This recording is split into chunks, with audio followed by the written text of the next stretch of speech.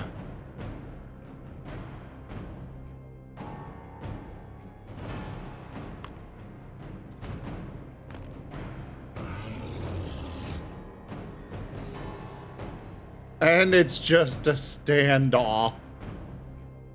Oh.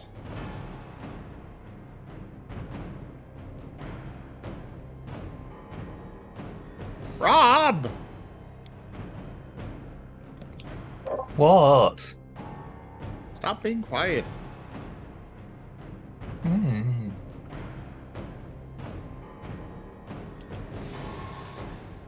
I was reading a spell.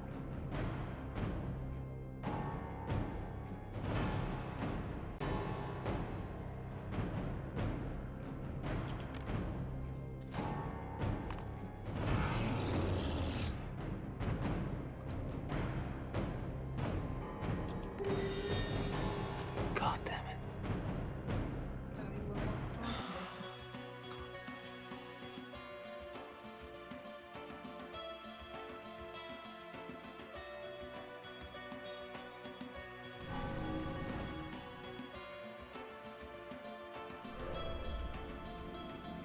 It wasn't a health checkup, Lars. It was going to the emergency room for an emergency.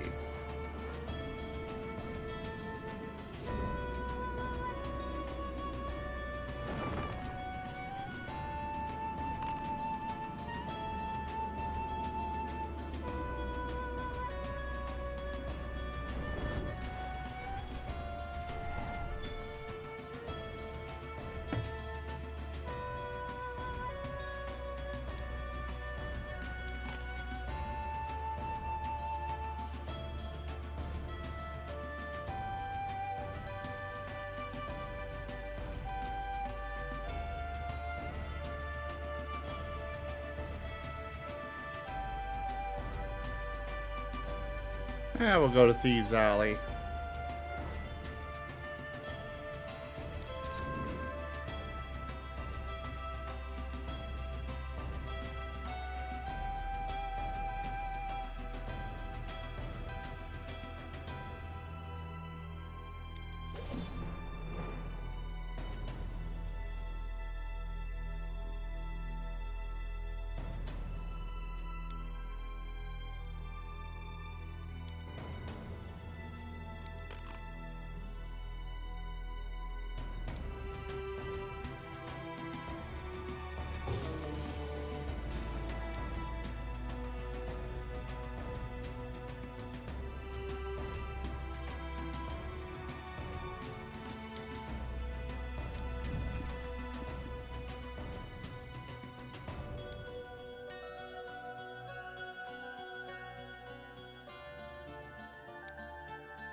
Yeah, we'll be done.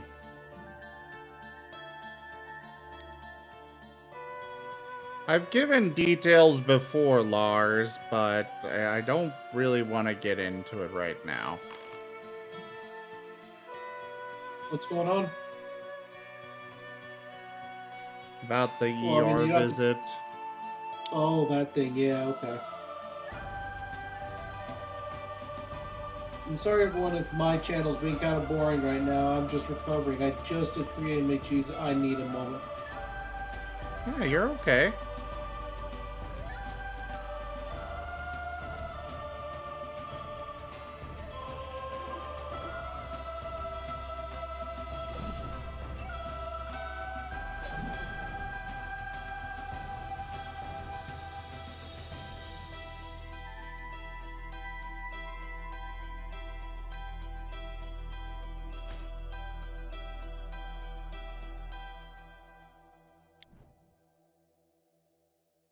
You really lucked out with that card there, Jaffer. Oh, no. Not so much that one.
What do you mean, why am I like what, Lars?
What does the Rogues Guild do?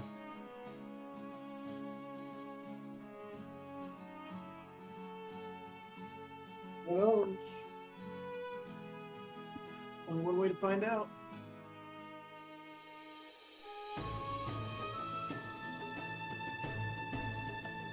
Yeah, sure.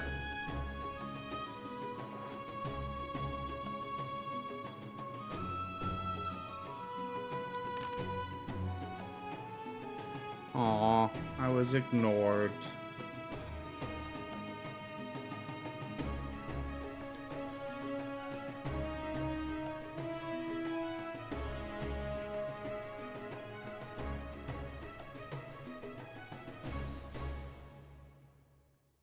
Well, I'm sorry for whatever I did wrong this time, Lars.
The Speaker's Corner.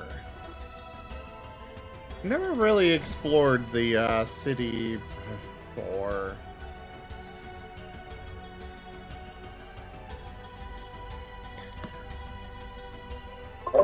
Just saying, I'm opening up mod for you now, Zim. Thank you.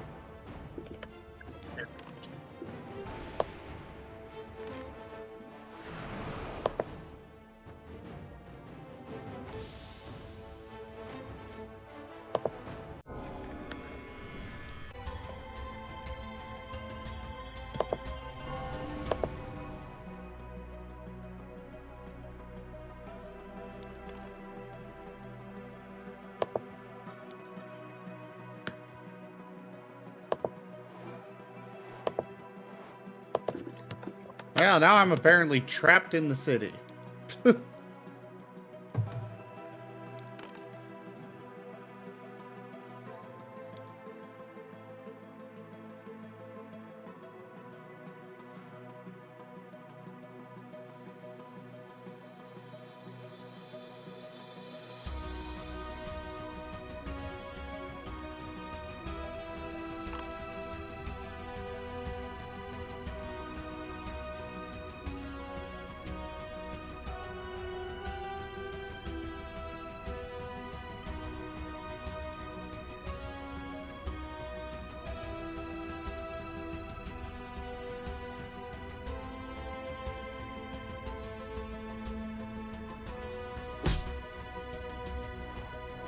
Ow!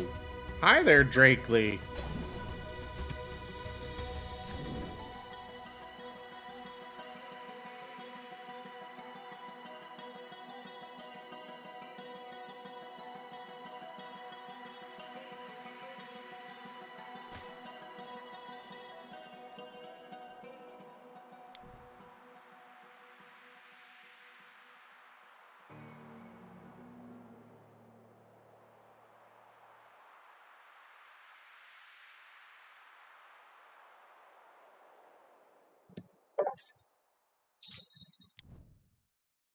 That was quick. Account suspended or deactivated.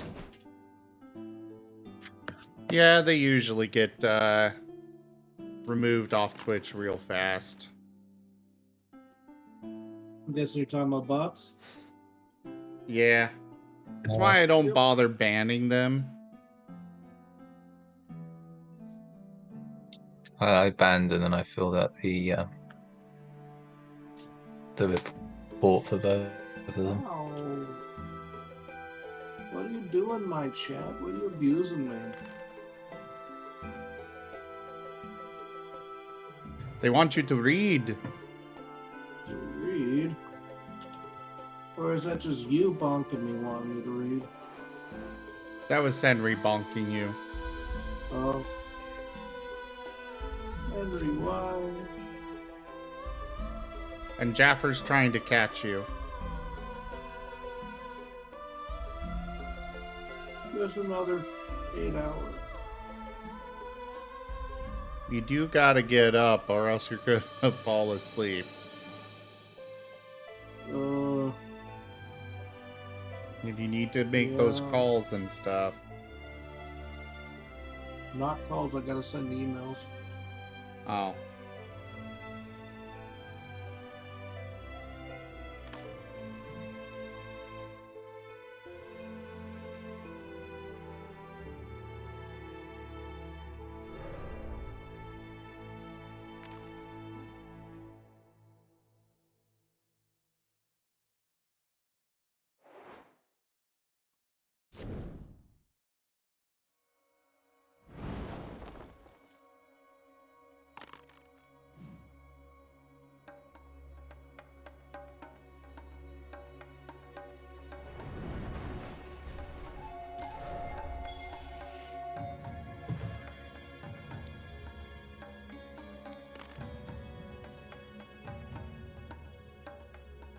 Alright, back through the city again. Yay.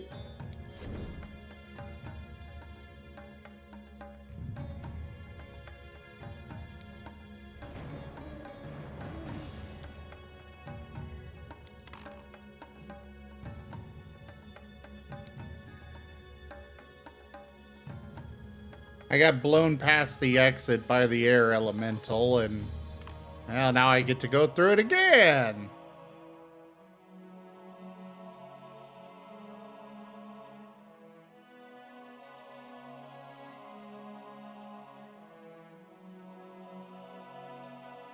Rob?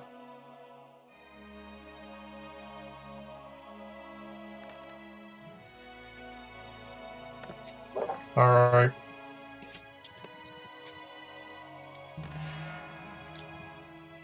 Damn. What did you do? I didn't want to go to jail again. Ah. Well, hey, at least you're now further along the ring of the city. I'm probably gonna die trying to get out.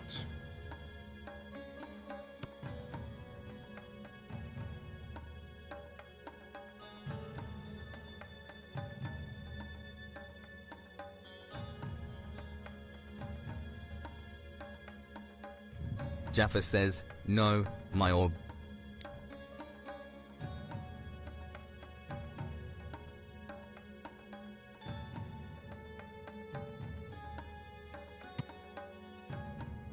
Why is this song so spooky in a chill playlist?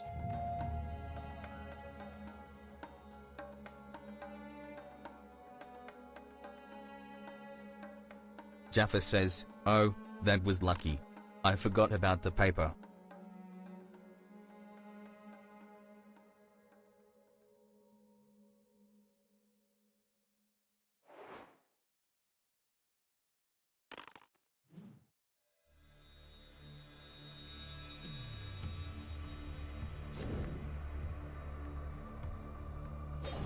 Yay! People to talk to.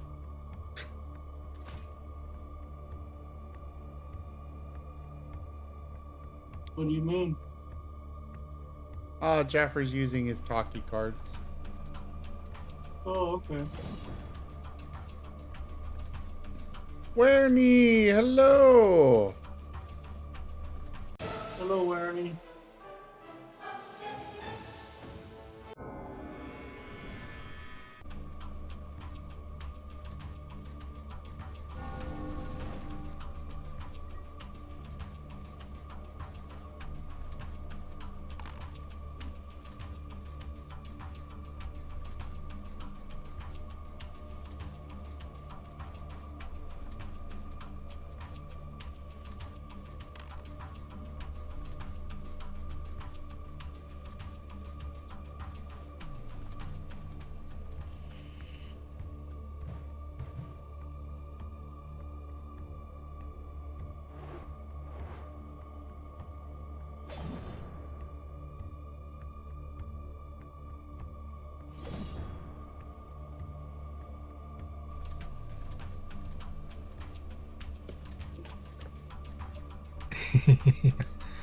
God, both of these cards.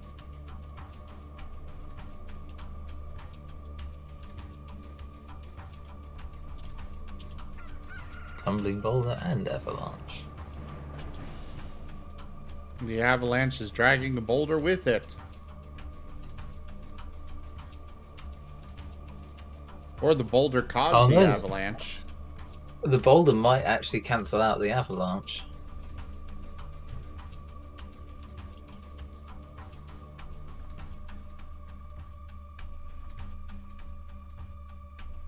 Yeah, I think it cancelled out the Avalanche. No, it didn't. Never mind.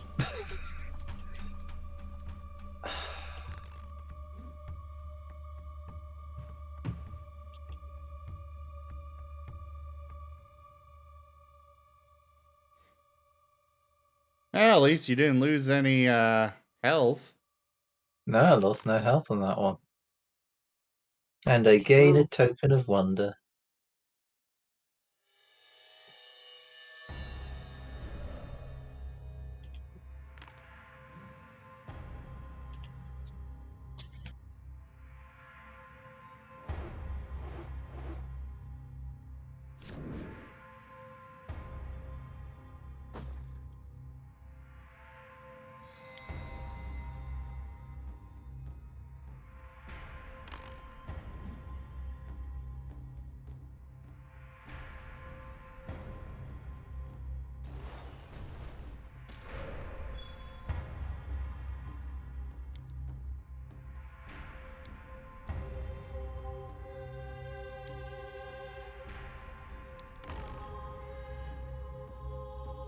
Yay, I'm free!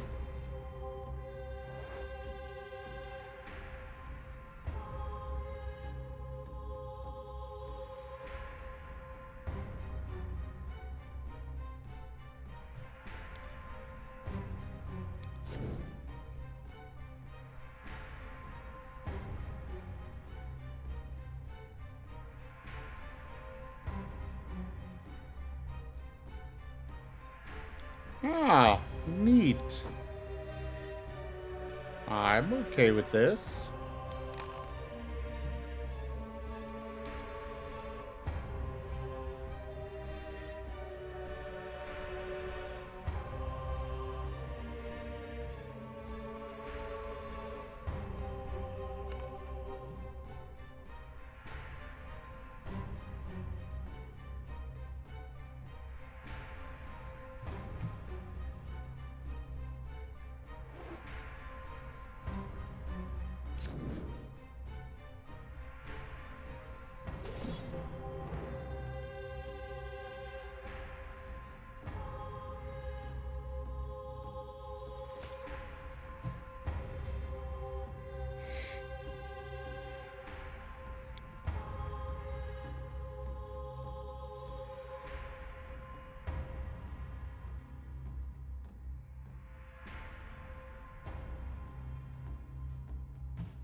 I'm thinking I might go ahead and call it here.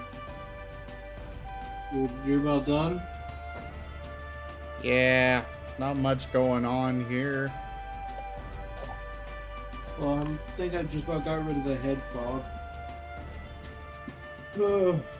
Well, if you want to come do some reading or something, I'd be all for it. Are you sure?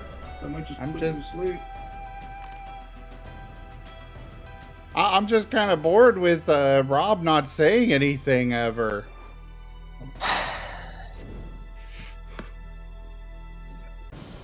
Oh, fucking times then.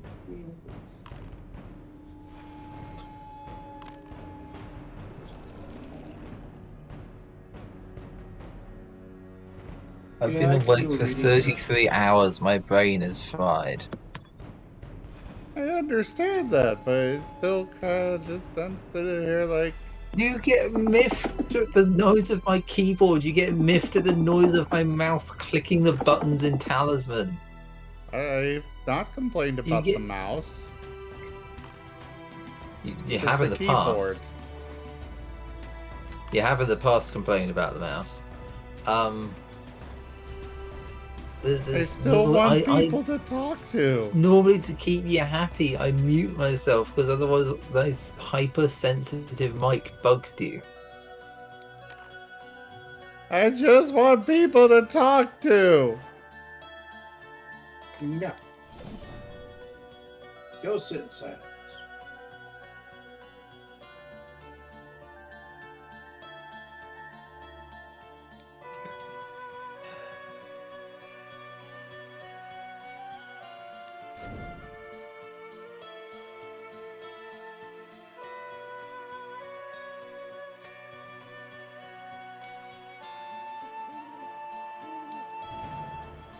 Oh. What's up? Well, I just cleared out the entire city. Nice. Nice. Ready for another lap of it? No. You sure? There's nothing happening in the city. Except for really strong monsters.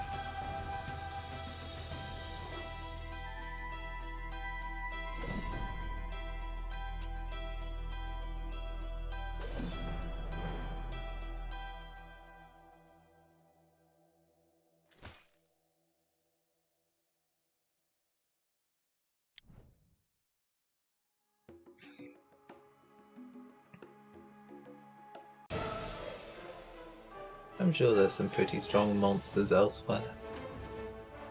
Oh yeah, definitely.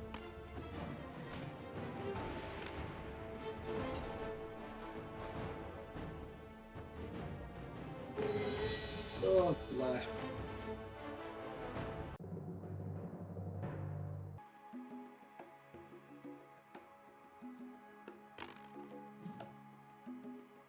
It's almost 8 o'clock. Holy shit! How long was I lying here? I wasn't About sleeping. 2 How long was I hours. lying here? About 2 hours. Yeah, you went off shortly after I started up the recording of this. And I've been at it for about 2 hours. Well, how long do you plan on staying up? I could stay up if I've got something intriguing to, talk about or listen to or something. Okay. Because the workday starts at 8. And if I'm gonna do reading, I don't just want to do one chapter. Well, do 2 chapters. Well, that's what I'm talking about. Like, if I'm gonna do a reading, I want to at least do 2, but I'm only gonna do 2 if you stay up for 2. I could stay up for 2. Alrighty. Yay.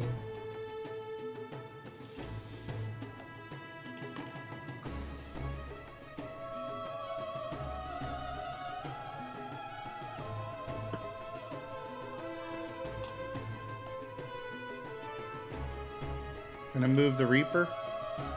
Yeah, I'm deciding where I want to send him. Where are you? You're still in there.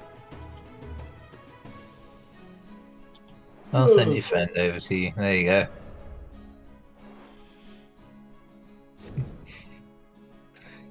He has finally reached your general vicinity. Yay! Except I'm Ready leaving for that the- general vicinity. Ready for the NPC to move him somewhere else. The NPC is dead! Oh. He can still move it. He's a ghost. Well, I thought he was fully dead, but no, he's No, not yet. let's go. You're right, Sirio. I would probably stay up for the whole book. I mean, that's what you're wanting. Qui-Gon does have a nice voice. But, I would need some incentive to do the rest of the book. Why can I... Oh, I'm getting up.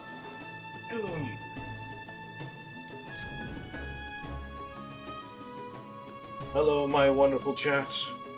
Sorry for abandoning you. My head was adrift in fog. Oh. And it's not like anything was going on.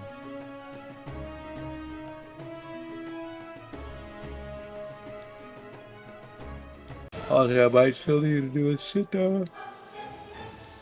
Ugh.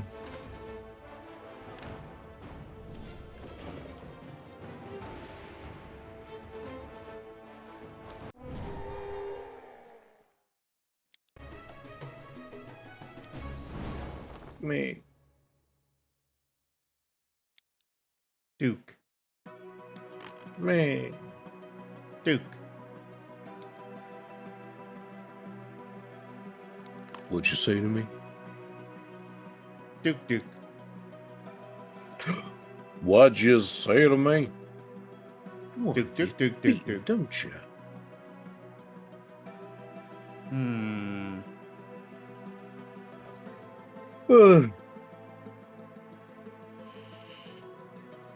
Evolution's been lurking.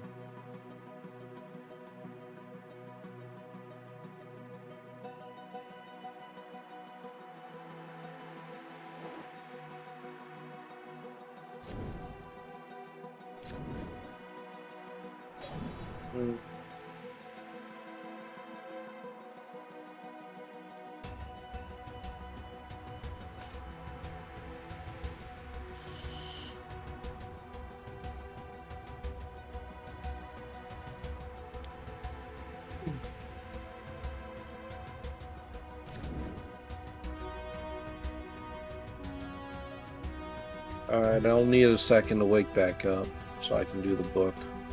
Okay.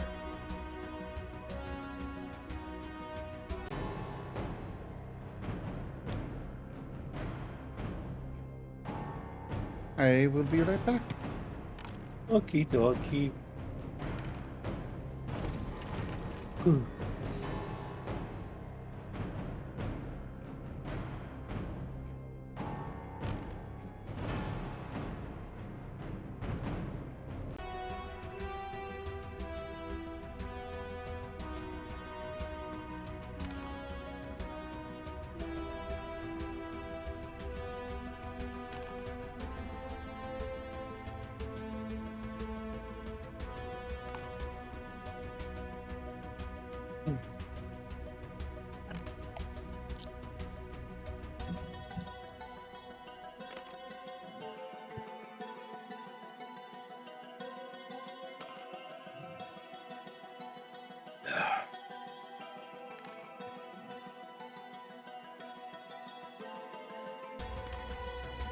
Yo, yo, yo. Bye, bye.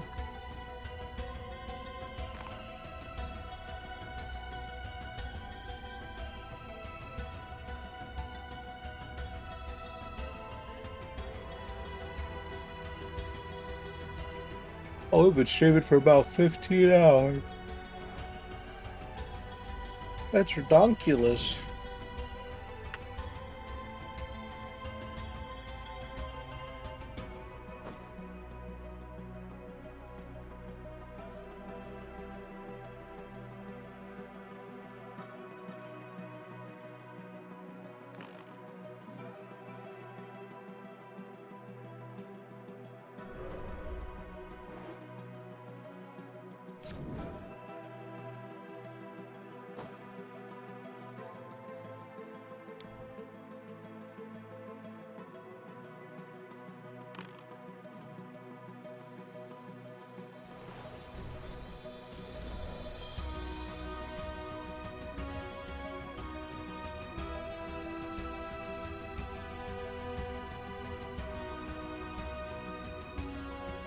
I am back.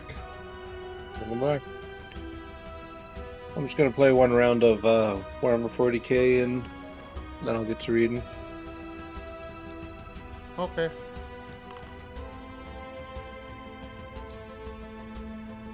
Aw, he ignored me.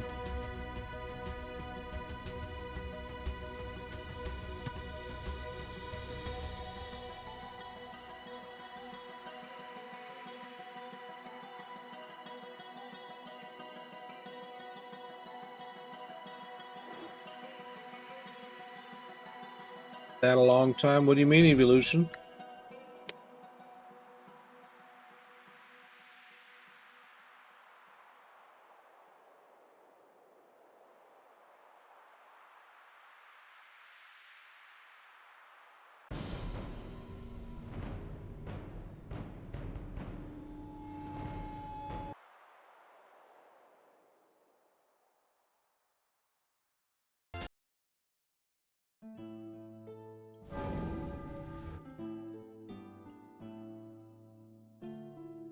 Oh, yeah.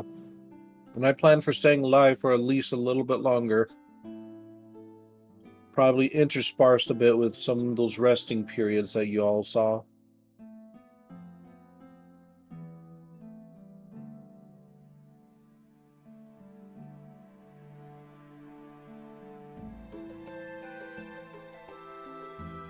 We've just unfortunately still have work to do.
Oh, big stretch. Okay, I'd stretch. Big stretch.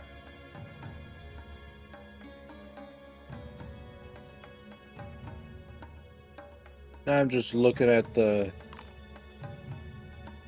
models here. They're pretty neat.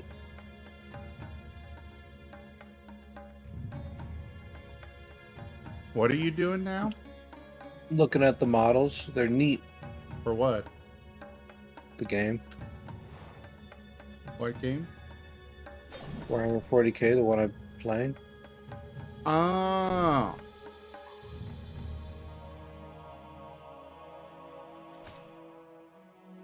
Taking a time to look at some of them a little up close.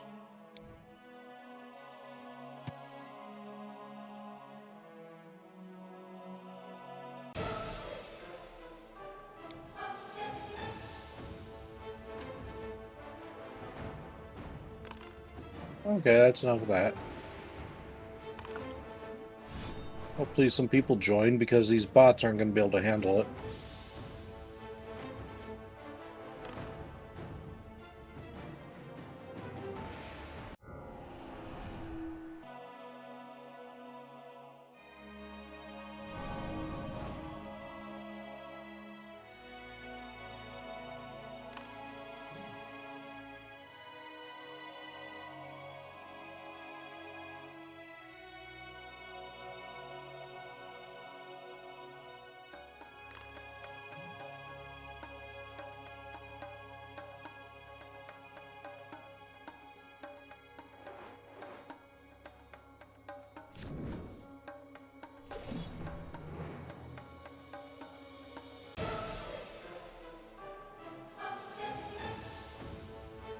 Love explosion.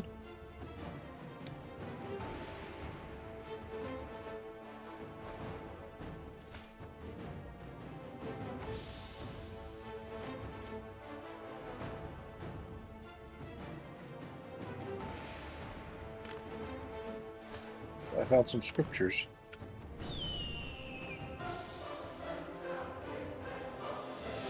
Here's some emotional support for now. Oh, thank you. I wasn't talking at the moment, Kitsu. I'm nomming on some food. And hey there.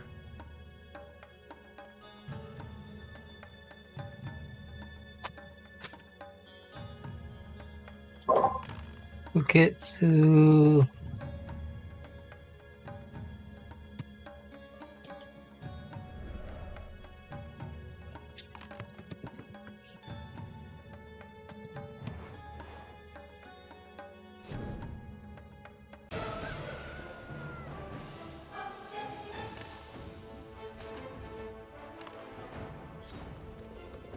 I'm just kind of in pain right now, Kitsu. Why I'm not really wanting to go off to bed yet. I want the distraction.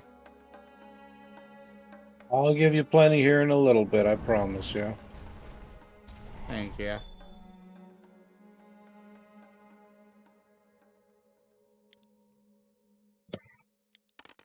It's not 36 yet, Akitsu. It's only 34. Stop being so overdramatic.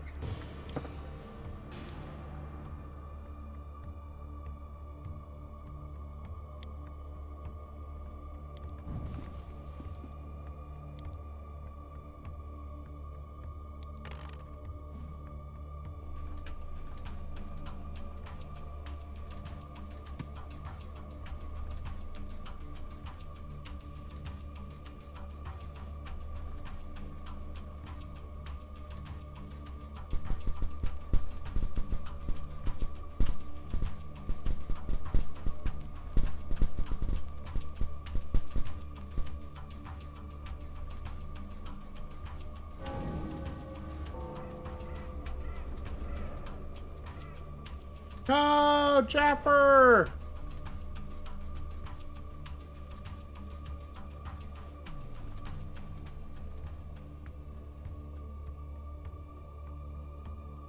Jaffa says, Dragon didn't like me, it seems. What is this trail of enemies that's been left in the woods? They're all by the AI. They're all really low level as well. There's none of them worth putting to sleep. And yeah, Kitsu, we kind of had a lot of spam getting done with the, with the stuff being thrown and whatnot. Sadness.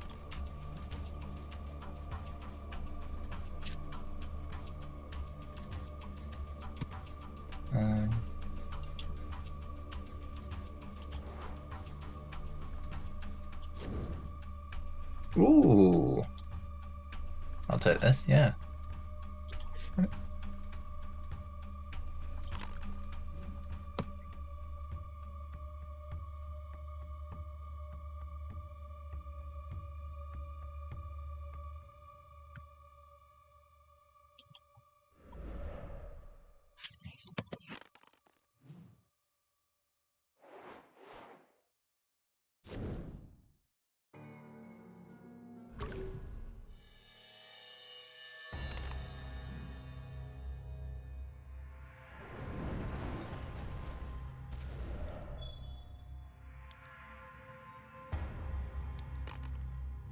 Yeah, I'm sorry, did I give the impression that I care?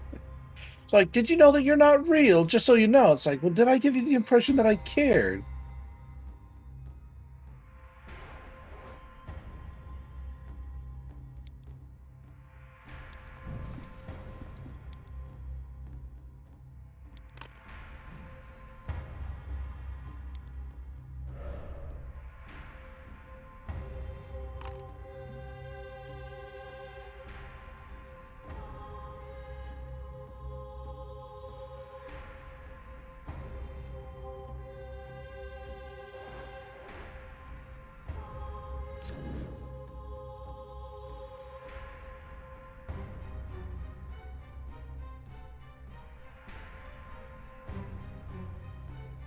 Oh, nice, Jaffer. You know, I think the AI's got the sword. You should go take it from him.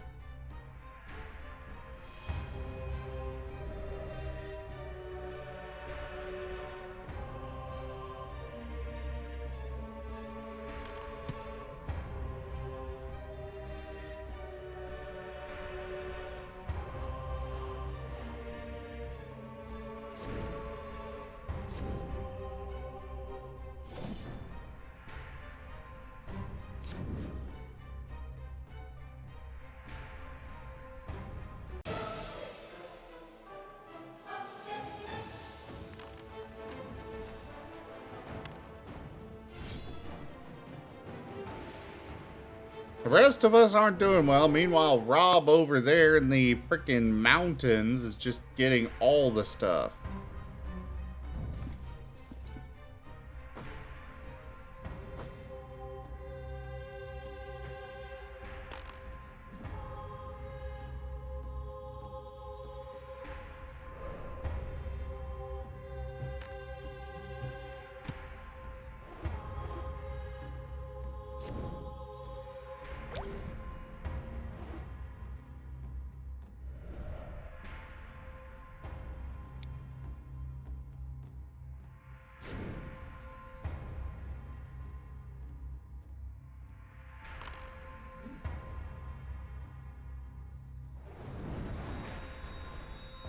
Oh, but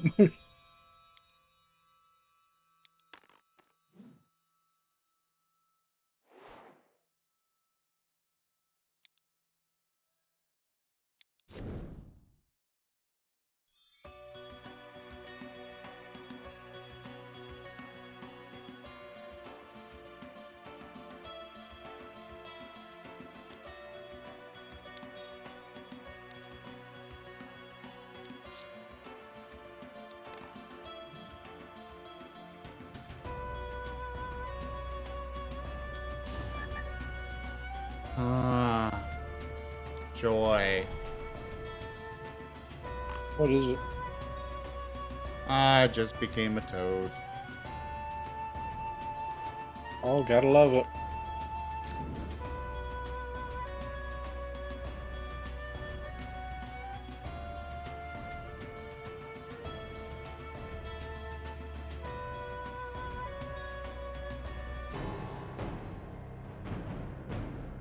Oh, God.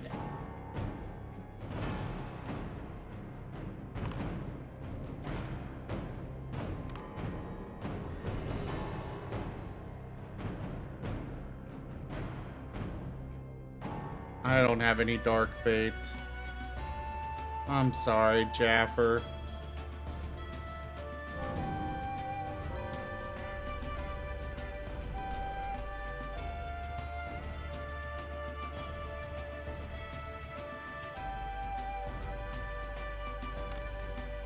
Jaffa says, I be dead. Oh well. Well, yeah, I know you're dead, but still.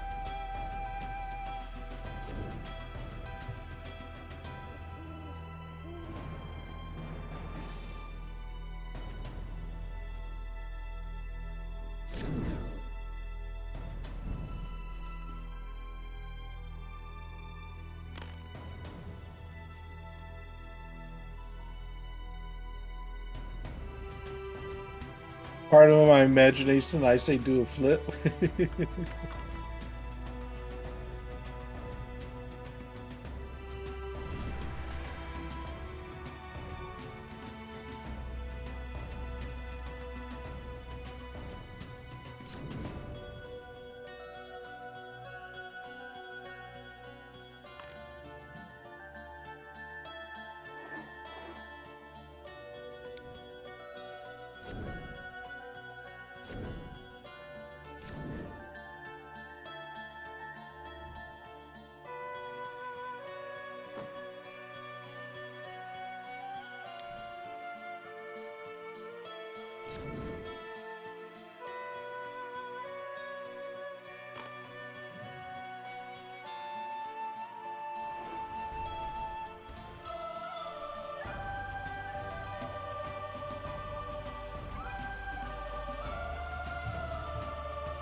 I guess I'll go to the city gate.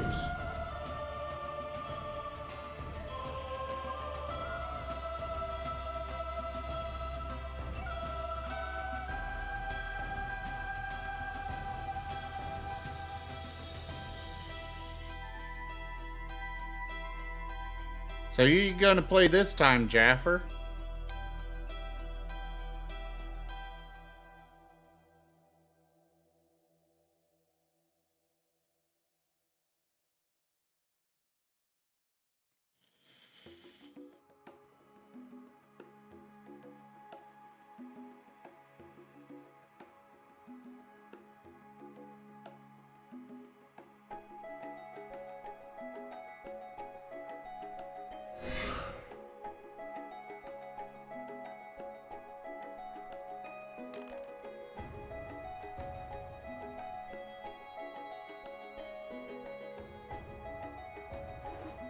like this section.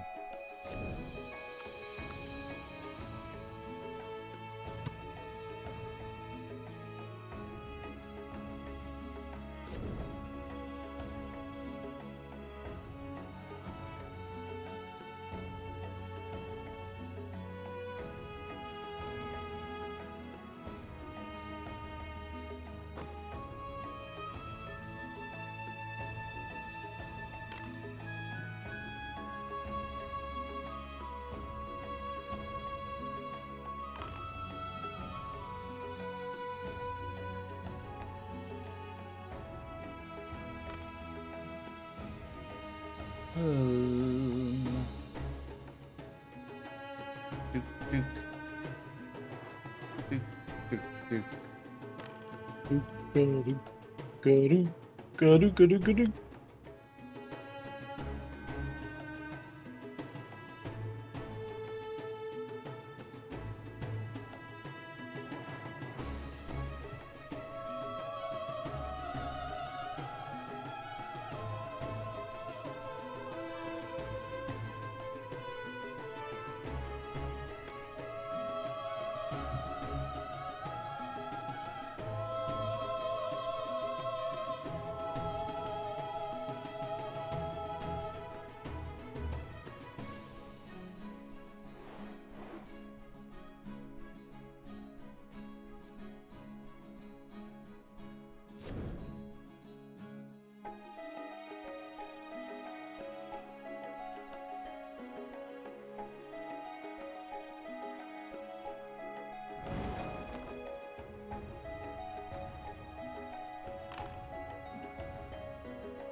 You have been visited by Alex.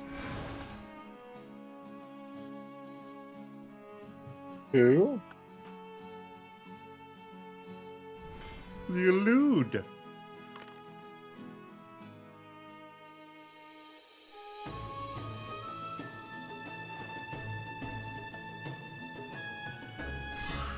Do, do, do, do. Do, do, do, do, do, do. Do, do, do, do.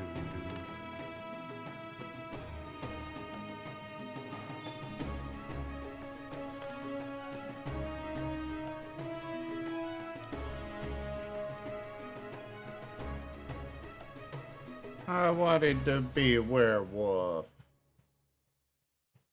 No werewolf for you. but I guess I'll heal my lives.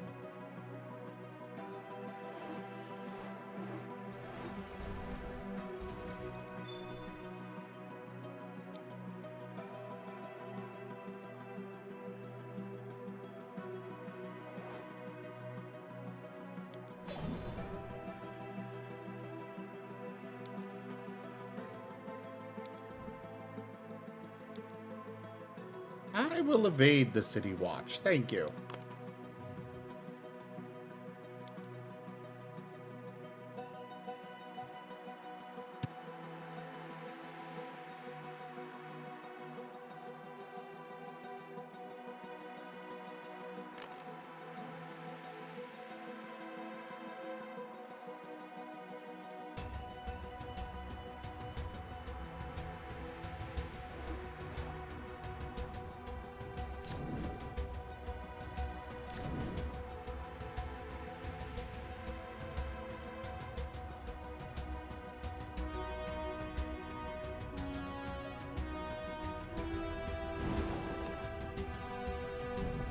Jaffa has gained a Verstein.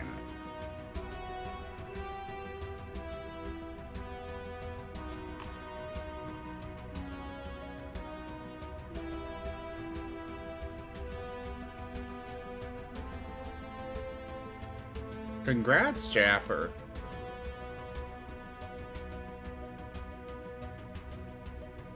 Is the scriptures in the same place always? I don't think so. I think they're randomly placed, Alex.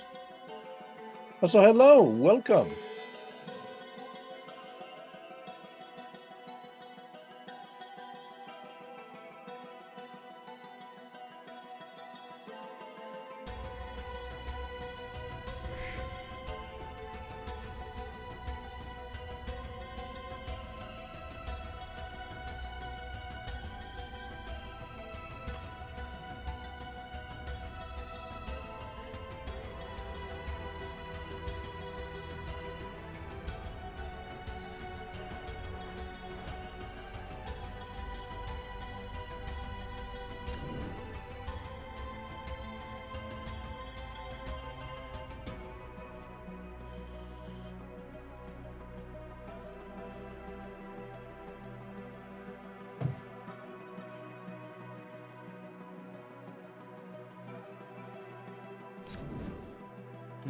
do do do do do do do do do do do do do do do do do.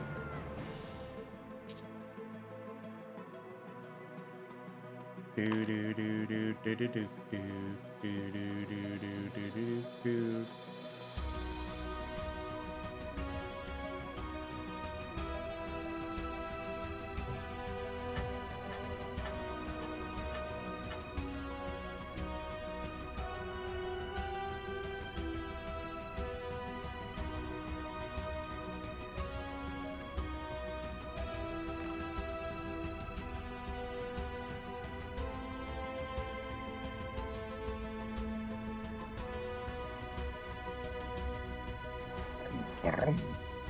Ah, crap. I just realized I made a big mistake.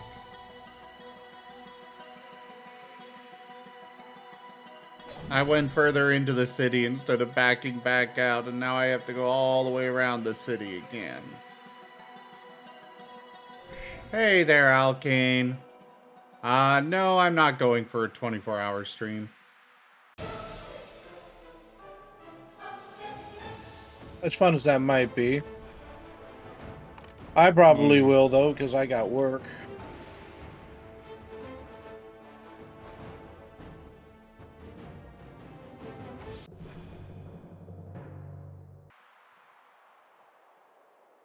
Where nee mole?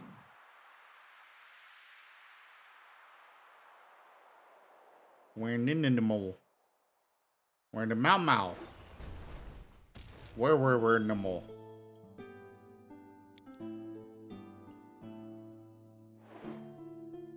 Row. Duke. Really? A Bravo is challenging a toad to a battle.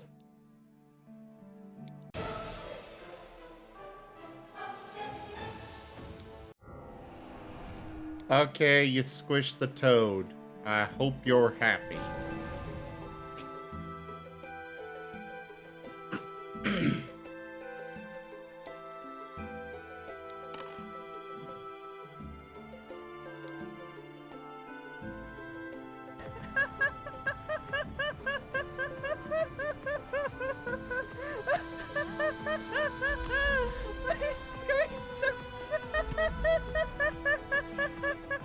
I love physics.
Jaffer, I might have recommended you hold off on that one.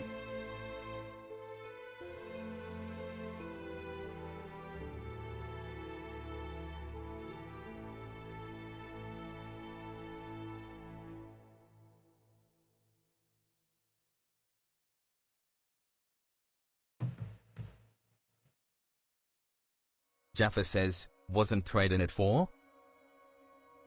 Yeah, trade-in is 4, but if you trade in over that amount, like, basically, he was worth 8. So if you traded in a 1 craft, or 1 whatever thing, afterward, or to go with him, you would have gone up 2 points instead of, just 1. you can actually combine them.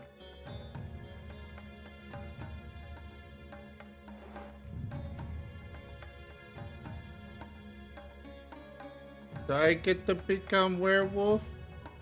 Jaffa says, well rats.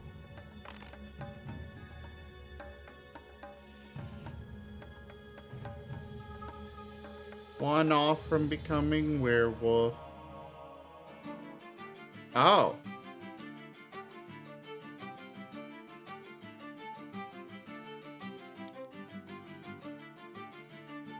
Are you guys still there? Yeah.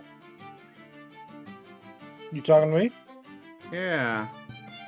What are you saying? I'm just concentrating on my game. Oh, we all got disconnected. Alright, get back in here.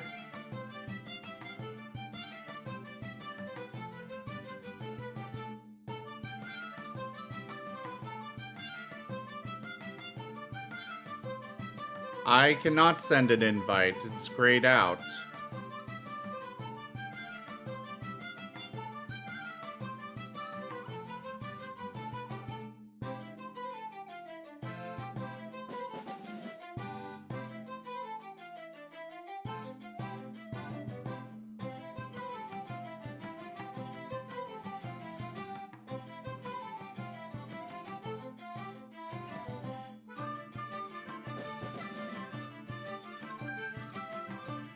Well, clearly you did there, Jaffer.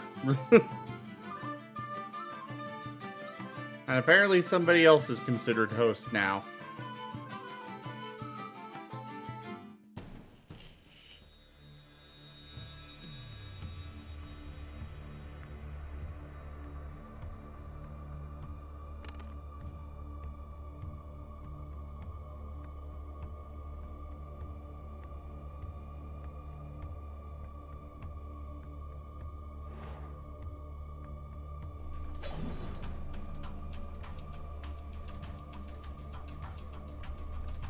How long has my Oh. audio not been working?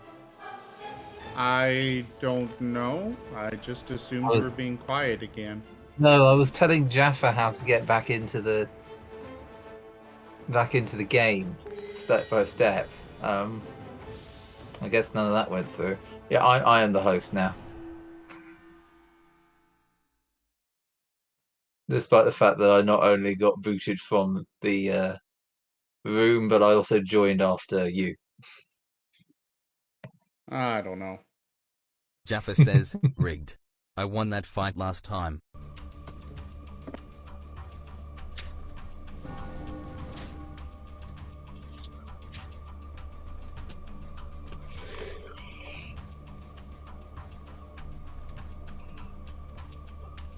No, Arcane.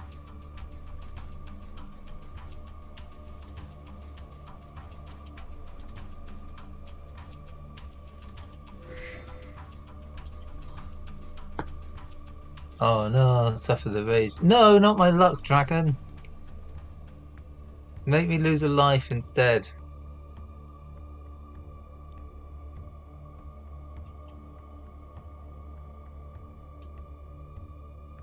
Oh.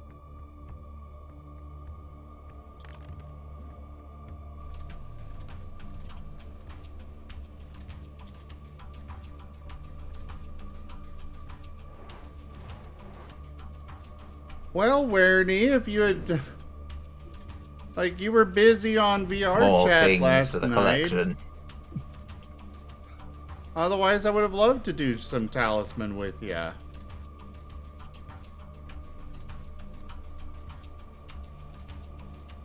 I'm sorry, Jaffer. I don't know Yeah, what to you tell won that ya. last time, Jaffa, and I didn't have to suffer dragon rage. Oh. Challenge progression, kill followers. 44 out of 50.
I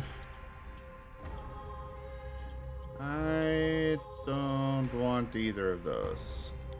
So I'll encounter the dragon scale. Yay! That was a close one.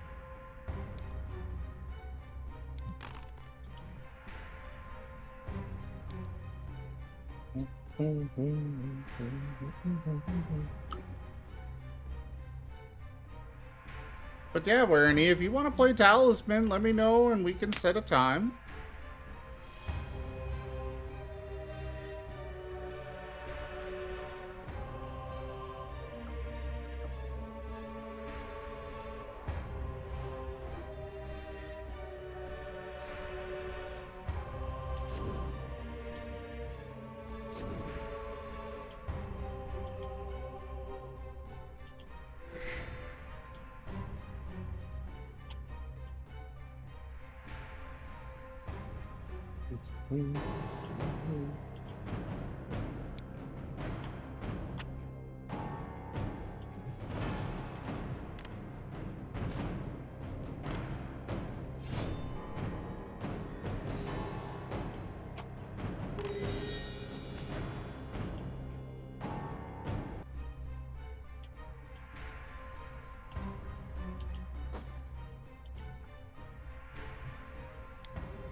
Big stretch.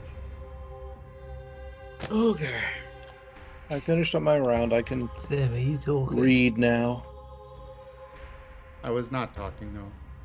And yay! Okay, this time I can see my mic lighting up, but I can't hear anyone else.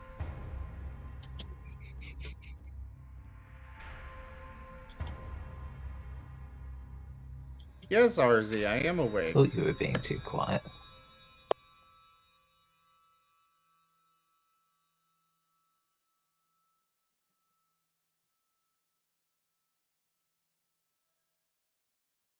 Hey there, Wolf Mage.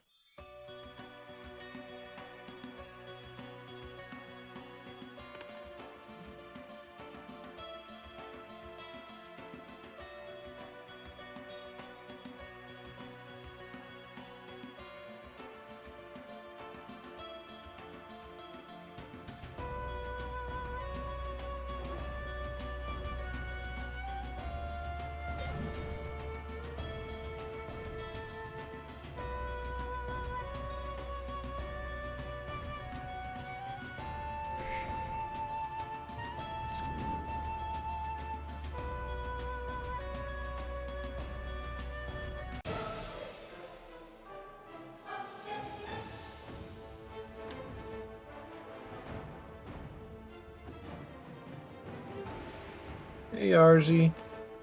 Good to see ya.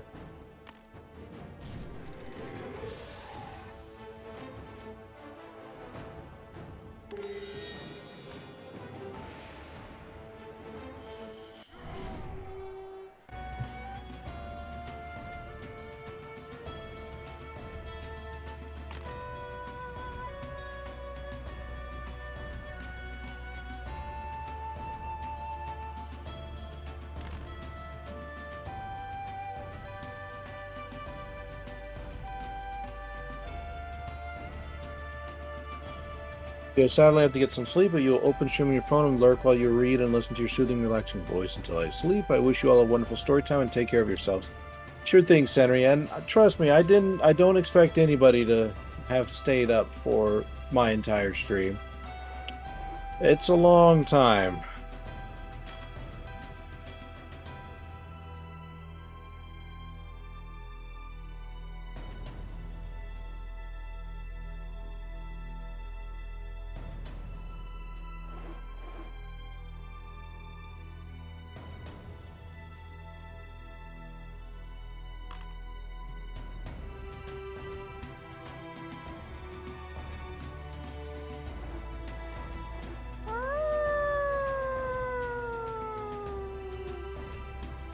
Hadouken!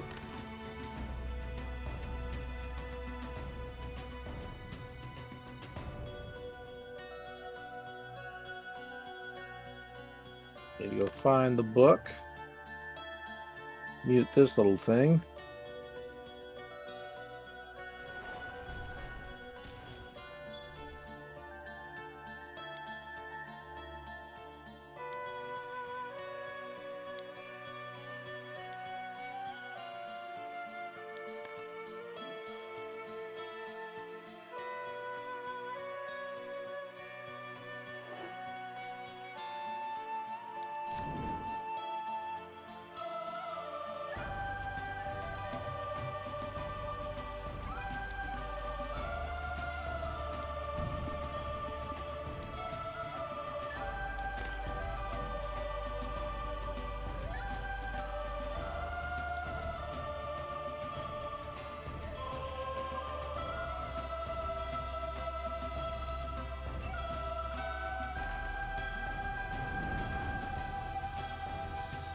Back, maybe. There you go. 15 hours.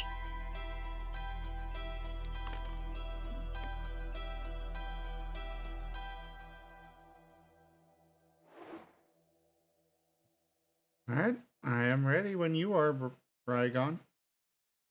Okay. And this is where I will not be responding to chat much, and we'll be quiet in voice and stuff. Let's shift on over to my chat.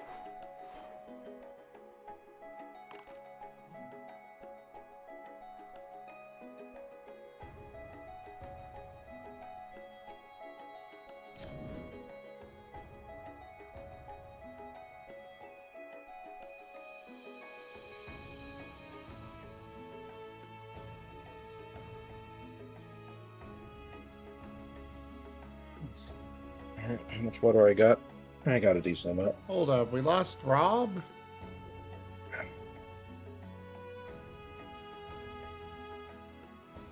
Rob, you there?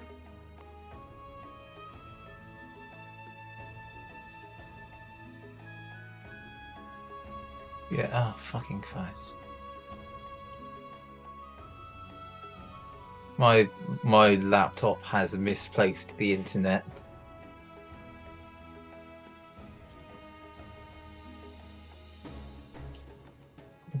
Connect automatically then, you stupid.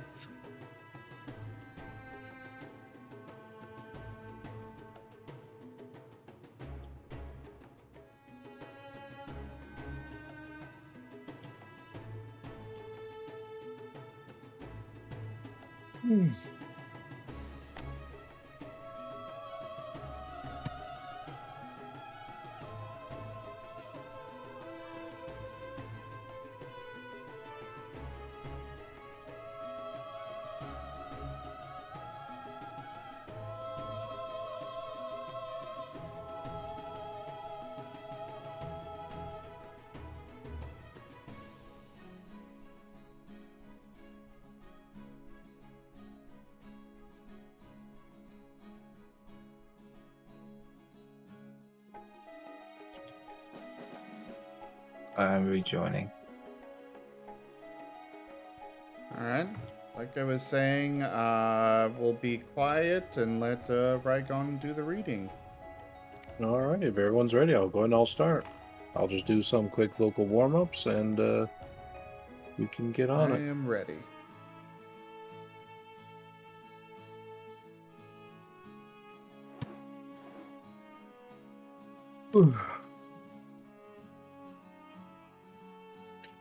The lips, the teeth, the tip of the tongue, the tip of the tongue, the teeth, the lips. High roller, low roller, lower roller. A proper copper coffee pot. Around the rugged rocks the ragged rascals ran. Long-legged ladies last longer. Mixed biscuits, mixed biscuits. A box of biscuits, a box of mixed biscuits, and a biscuit mixer. He thrusts his fists against the post and still insists he sees the ghosts. The jolly collie swallowed a lollipop. The six sisters' zither ceases, therefore she sufficeth us. Friday's 5 fresh fish specials. Imagine an imaginary menagerie manager managing an imaginary menagerie. The life police dismisses dismisseth us. Twixt this and 6 thick thistle sticks. Red leather, yellow leather. She sells by the seashores, and the shells she sells are seashells. The 6 seeps sick. 3 free thugs set 3 thugs free. Charles deftly switched straight flan strips. Gwen glowered and grimaced at Glenn's gleaming greens.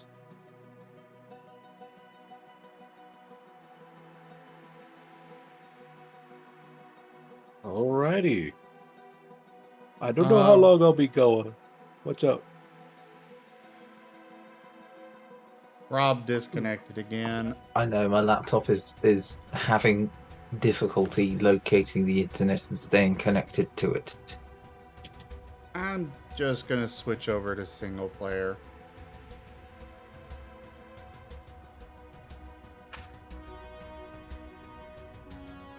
We can try and maybe continue this another time.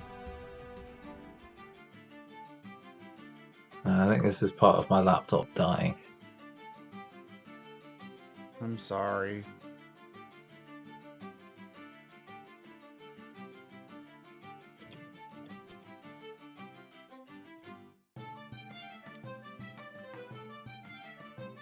Alright.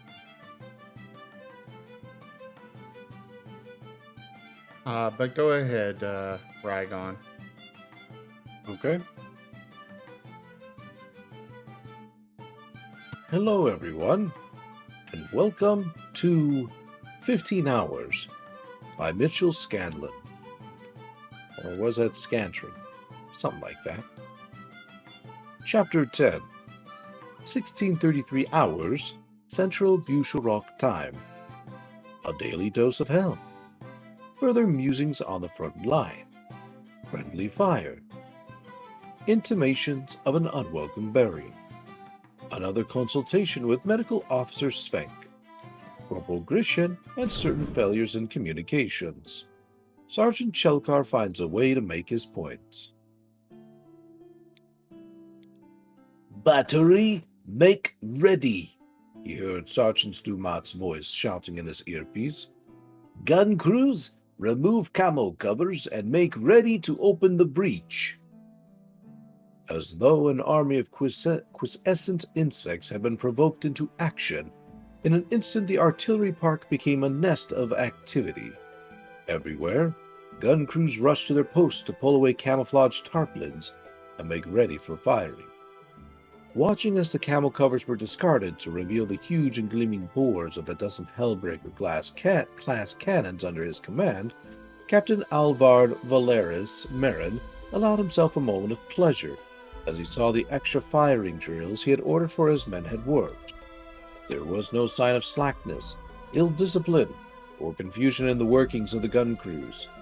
The entire battery operated with all the smooth efficiency of a single, finely tuned, well-oiled machine.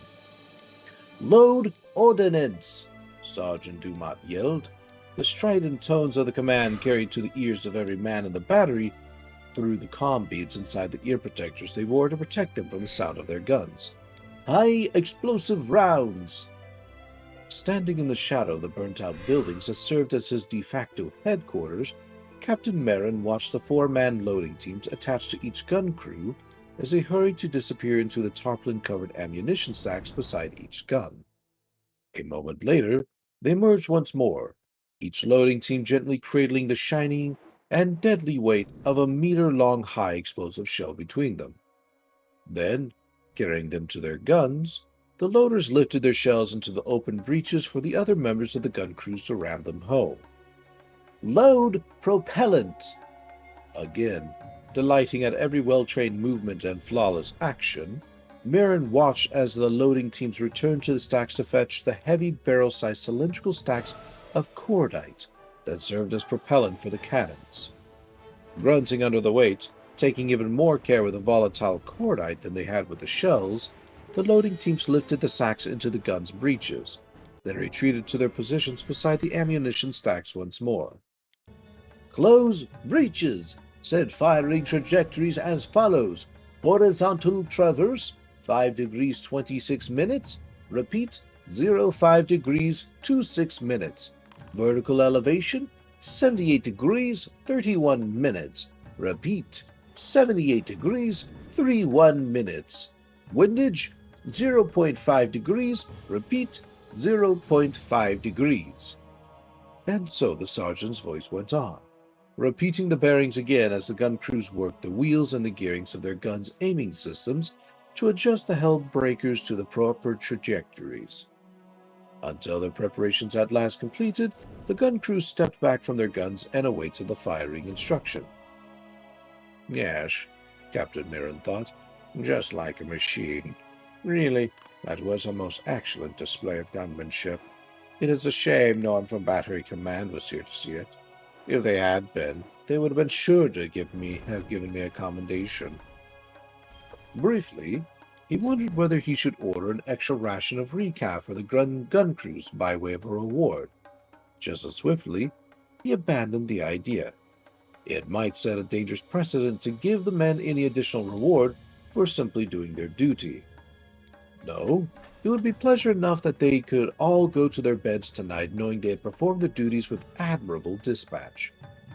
Then, noticing his men looking towards him with expectant faces as they awaited the order to fire, Marten made an elaborate show of taking his pocket chronometer from its chain and opening it to check the time.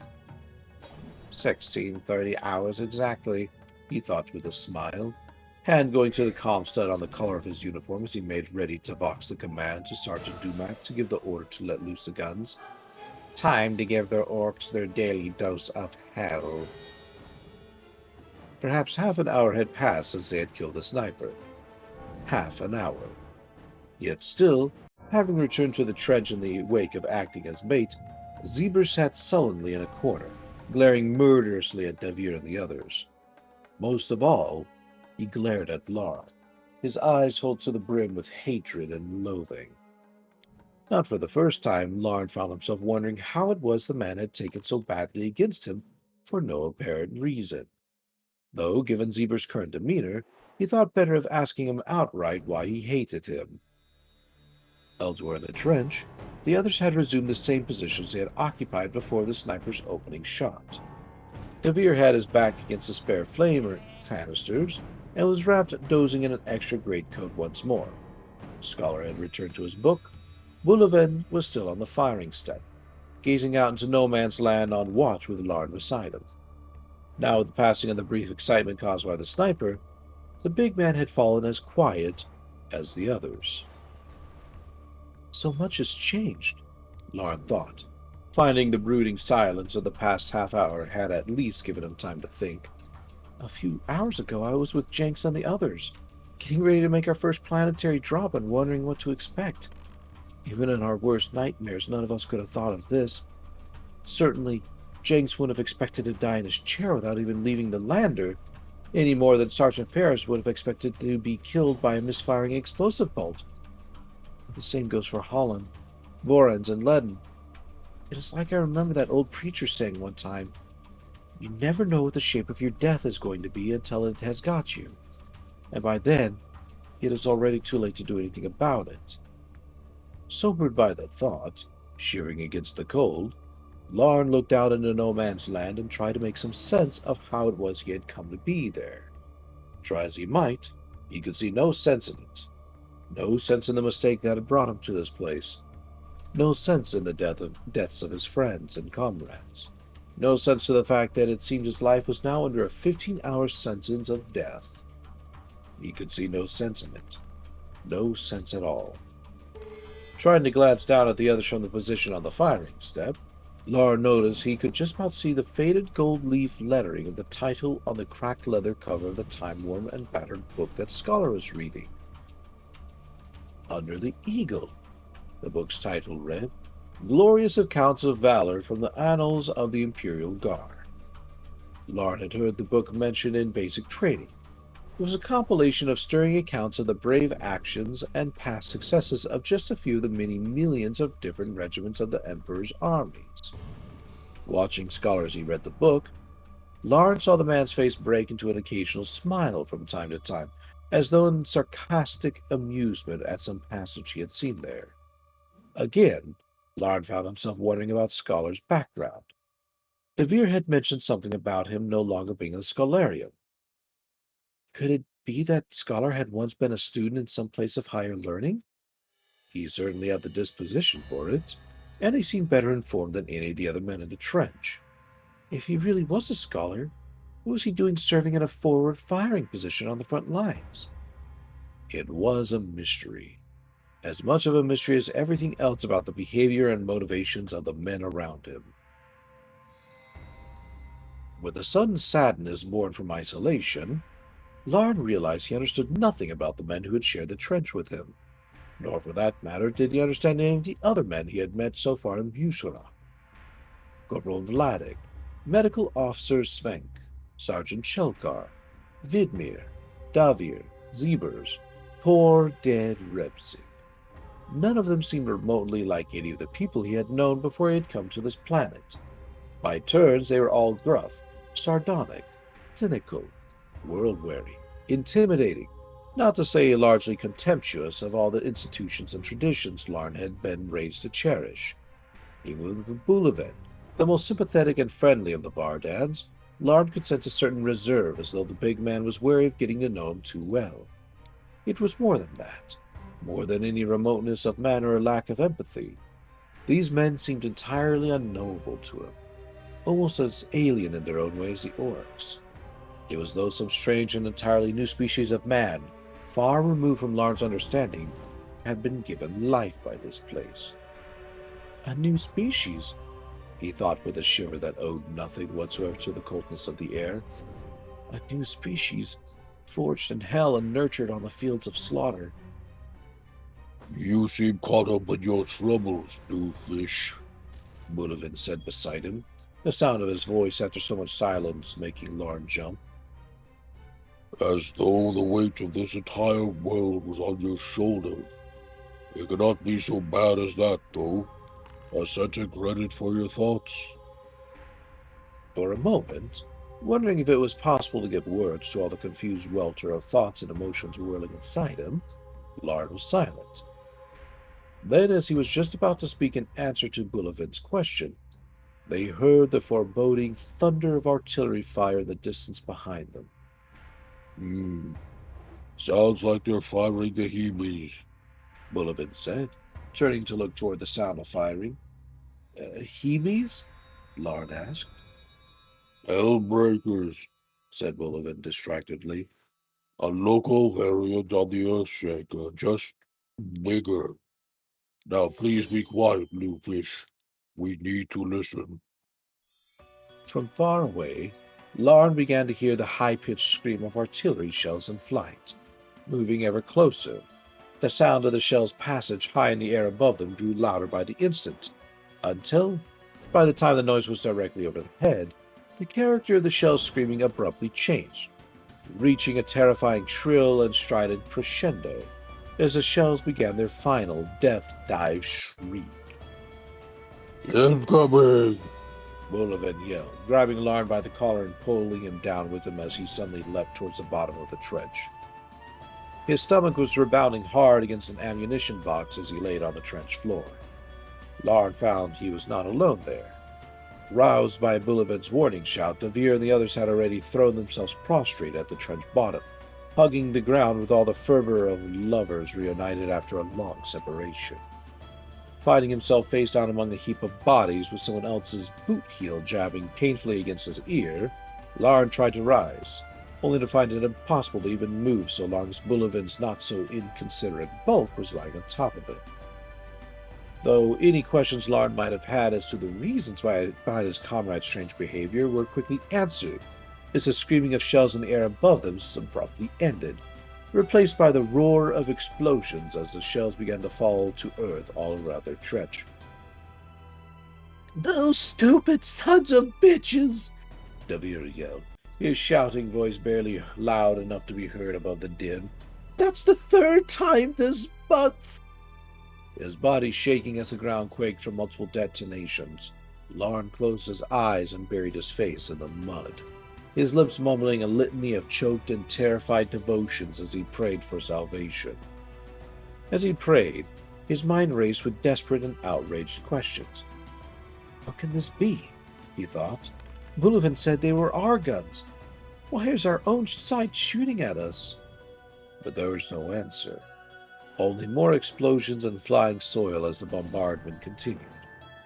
Then, abruptly, thankfully, the explosion stopped.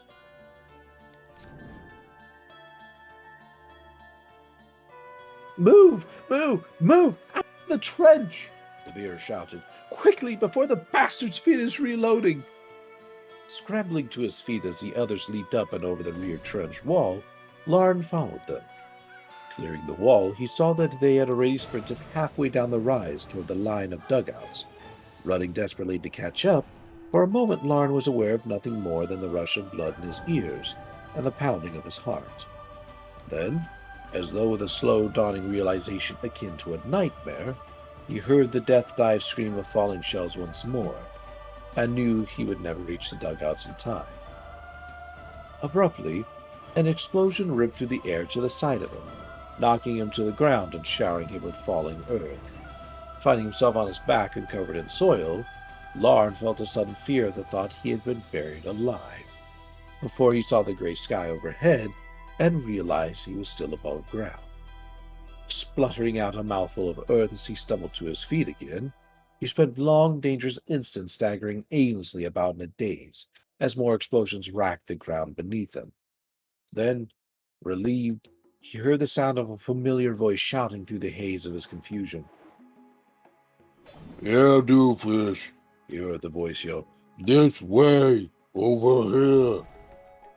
It was Bullivant, standing sheltered within the sandbag walls of one of the dugout emplacements. The big man was gesturing frantically to him. Seeing him, Larn half ran, half stumbled towards him, all but collapsing into Bullivant's outstretched arms as he finally reached the safety of the emplacement. Then, hurriedly, Bullivant helped Larn down the steps into the dugout, while another grim-faced Vardan slammed the door closed behind them. Doofus, Bullivant said, the words mostly drowned out by the ringing in Larn's ears. close one. Thoughts. Lost you. Doofus. Bullivant said again. What few words Larn could understand were dim and muffled, as though the big man's voice was a dying whisper, echoing down the length of a long tunnel. Are you all right? Doofus. Bullivant's face was painted with concern as Larn felt a sudden weakness, and the world about him grew dark and distant. Doofus. And then everything went black. He awoke to darkness and the smell of earth. Opening his eyes, Larn looked up to see a slim rectangle of cold gray sky above him, surrounded on all sides by dark walls of soil. As he tried to stand, he found his limbs would not answer him. He could not move. The fact of his paralysis accepted with a curious sense of detachment and calm resignation. Abruptly, he saw 4 beds and ragged figures appear overhead to peer down at him, as though from a dizzying height. Seeing the lines and creases on each ancient, wizened face, he recognized them at once. They were the old women he had seen carting corpses away after the battle. Then, looking down at him with tired disinterest, the women began to speak, each one taking up where the other had left off, as though performing some ritual they had enacted 1,000 times already. He was a hero, the first old woman said as Larn slowly began to understand something was terribly wrong here. They all are. All the guardsmen who die here. They are martyrs, one of her sisters said beside her. By giving their blood to defend this place, they have made the soil of the city into sacred ground. Brusharok is a holy and impregnable fortress, the third one said. The orcs will never take it. We will break their salt here. Then we will push them back and reclaim this entire planet. So the commissars tell us, the fourth one added without conviction. Turning away, the rustling noise made by their tattered layers of clothing not unlike the flutterings of the black wings of crows, the woman disappeared from his sight again. Lying on his back, still looking up at the rectangle of gray sky above him, Lard felt his previous sense of calm replaced by a sudden presentiment of terror. There is something wrong here, he thought. They are talking as though I were dead. Are they blind? Can't they see I am still alive? He made to speak, to call out, to tell them to come back and help him up out of this strange pit he found himself lying in. But the words would not come. His mouth and tongue were as paralyzed as every other part of his body. Then, Larn heard a scratching sound as though somewhere a shovel had been pushed into a mound of earth, and knew all his horrified premonitions of a moment earlier were about to be made reality. This is not a pit, he thought, his mind frantic with despair. It is a grave, and they are about to bury me alive.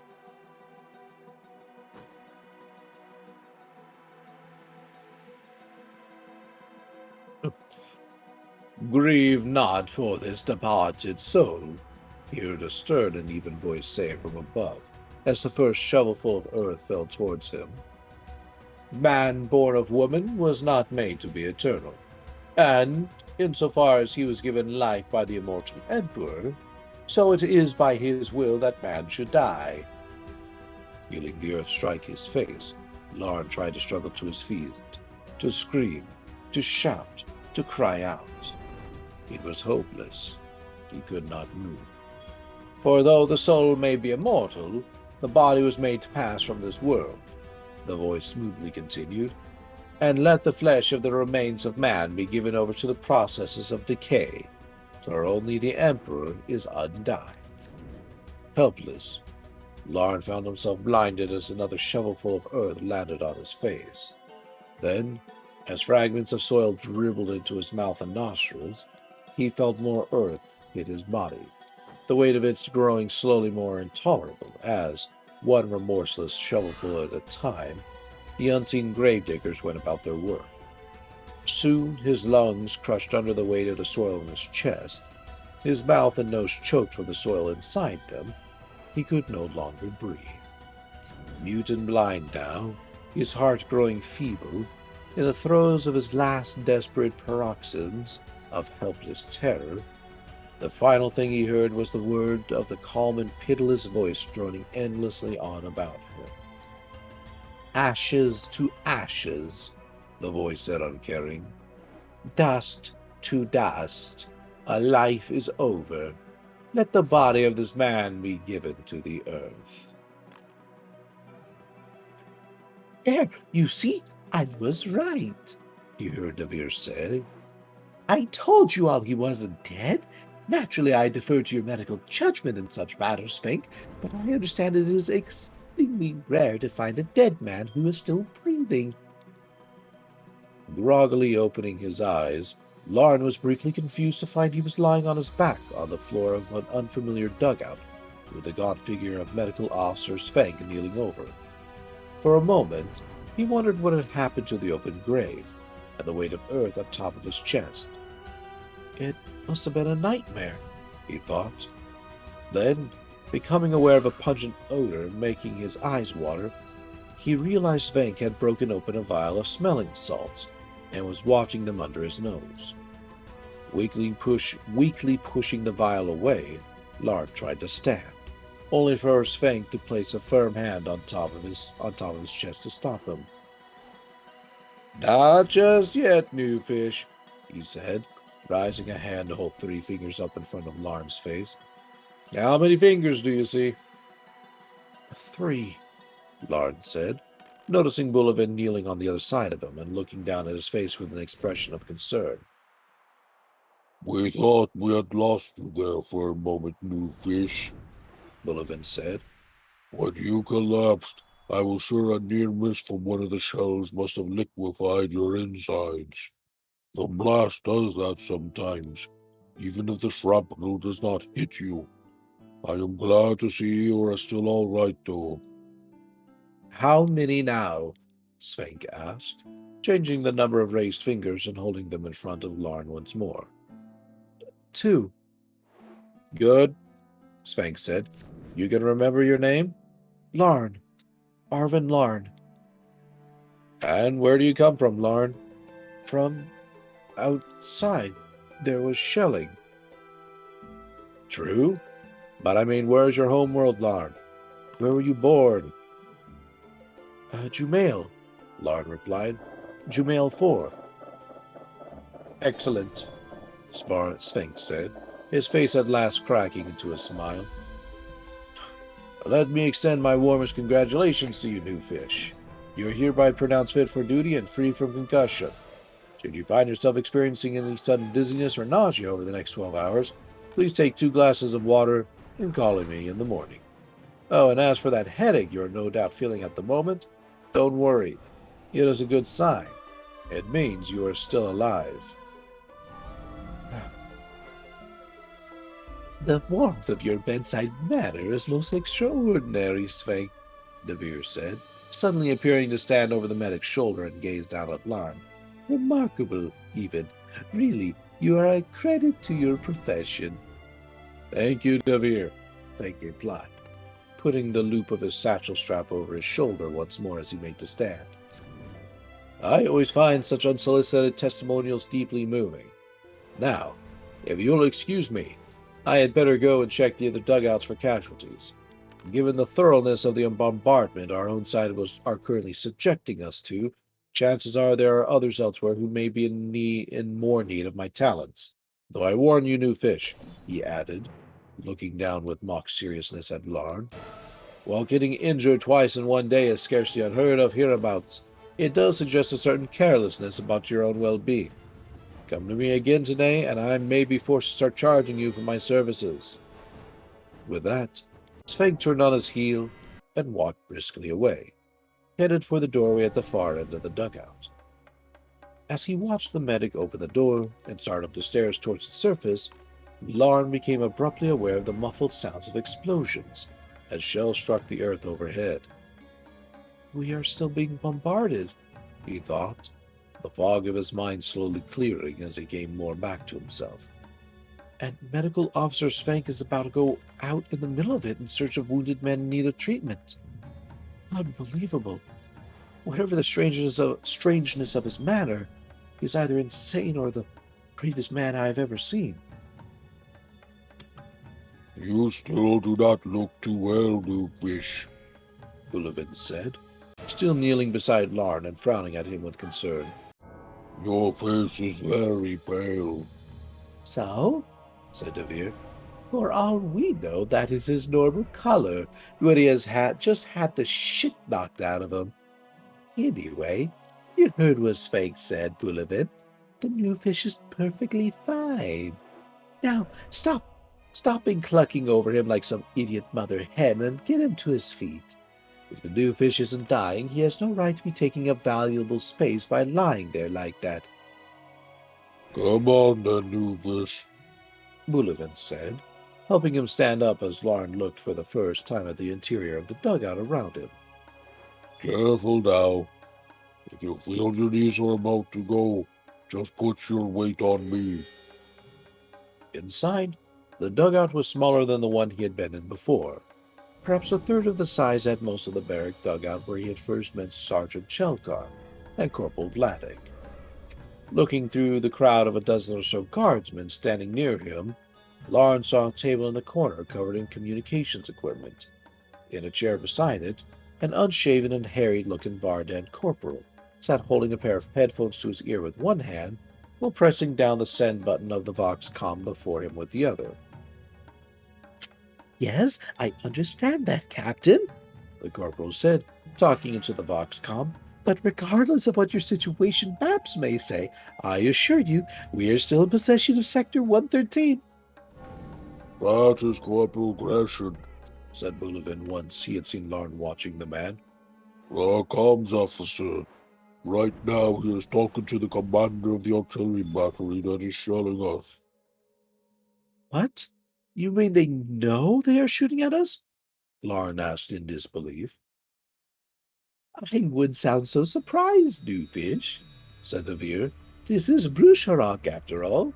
Here, such snafus are not uncommon. You have heard the expression by now, I take it, snafu? I tell you, there could be no better term for describing this whole damn war.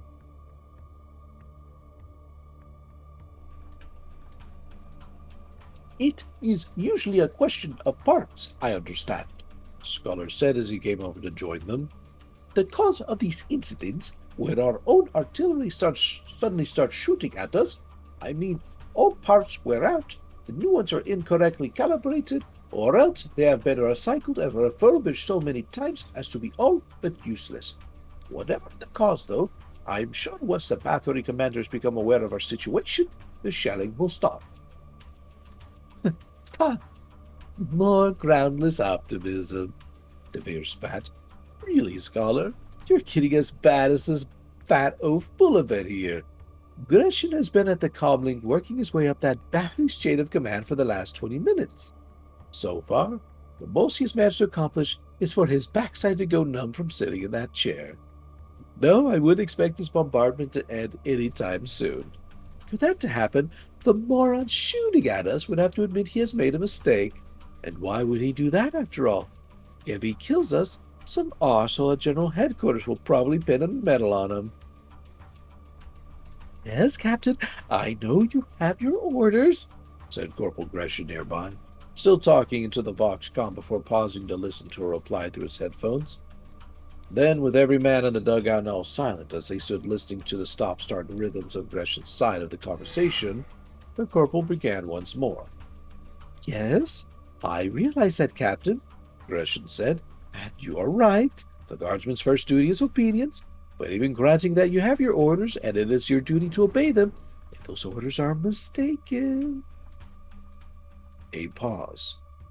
No, of course, you are right, sir.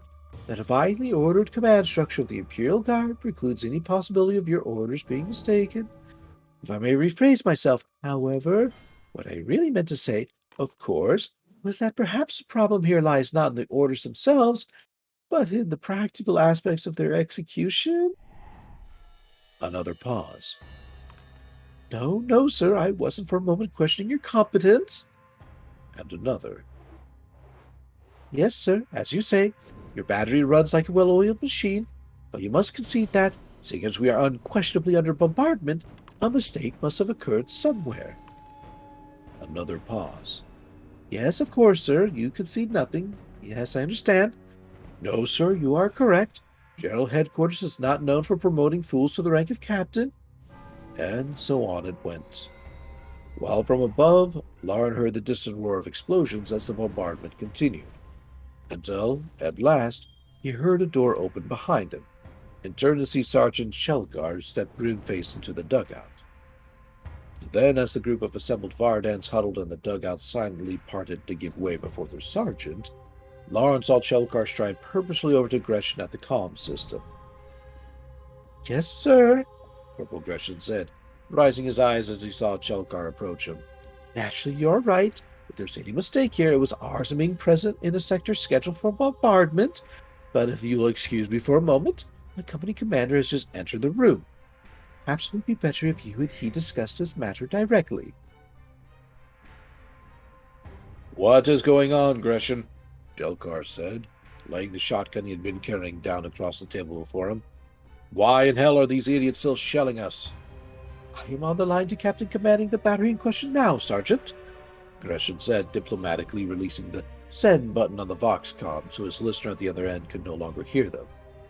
I've tried to explain things to him, but he refuses to accept anything I say. He claims that according to the situation map, this entire sector fell to the orcs 3 days ago, meaning he would be quite within his right to bombard it, even if he did already have signed orders from Battery Command telling him to do so. And as for ending the bombardment, he says in keeping with his orders, the shelling will cease in precisely 1 hour and 27 minutes. Not 27 minutes time. Not a moment sooner. He is definite on that point, Sergeant.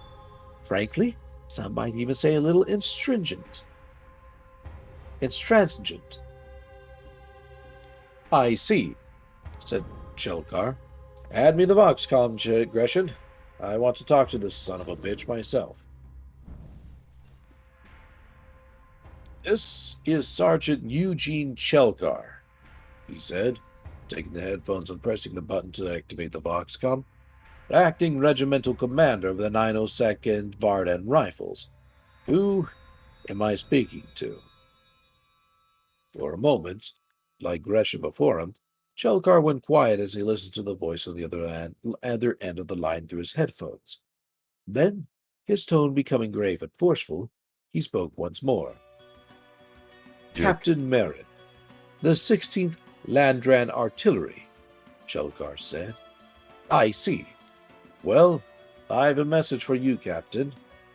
No, I'm well aware you outrank me, but you will listen to what I have to say all the same. I'm giving you 2 minutes, Captain. 2 minutes. And if this bombardment hasn't ended by then, I am going to come over to whatever hole you're hiding in and kick you up the arse so hard you will taste leather every time you swallow. Not that you will have to worry about that for long, you understand. The arse kicking will be only for my own amusement. After that, I fully intend to put a shotgun blast through your skull. Have I made myself clear? Again, there was another pause while Shelkar listened to the captain's reply in his headphones. No, it is you who does not understand the situation, Captain, Shelkar said after a moment. I don't give a damn about your rank or your orders, nor do I care to report me to the commissariat. In fact, please feel free to do so. If nothing else, they can serve as pallbearers at your funeral. What you fail to understand is that, even if you have me arrested, there's an entire regiment of men standing around me who are quite prepared to make good on my threat.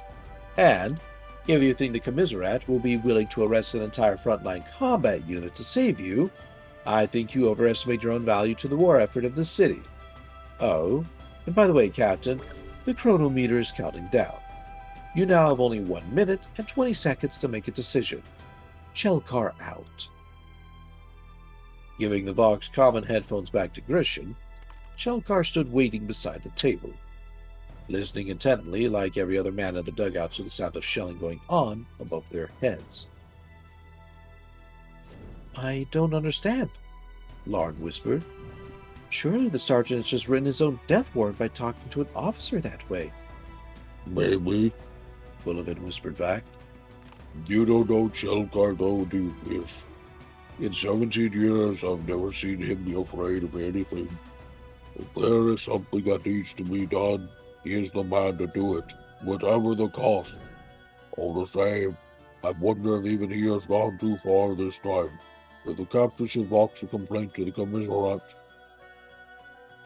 You are both like children frightened of your own shadows, Devere muttered beside them. You especially should know better, Bullivant.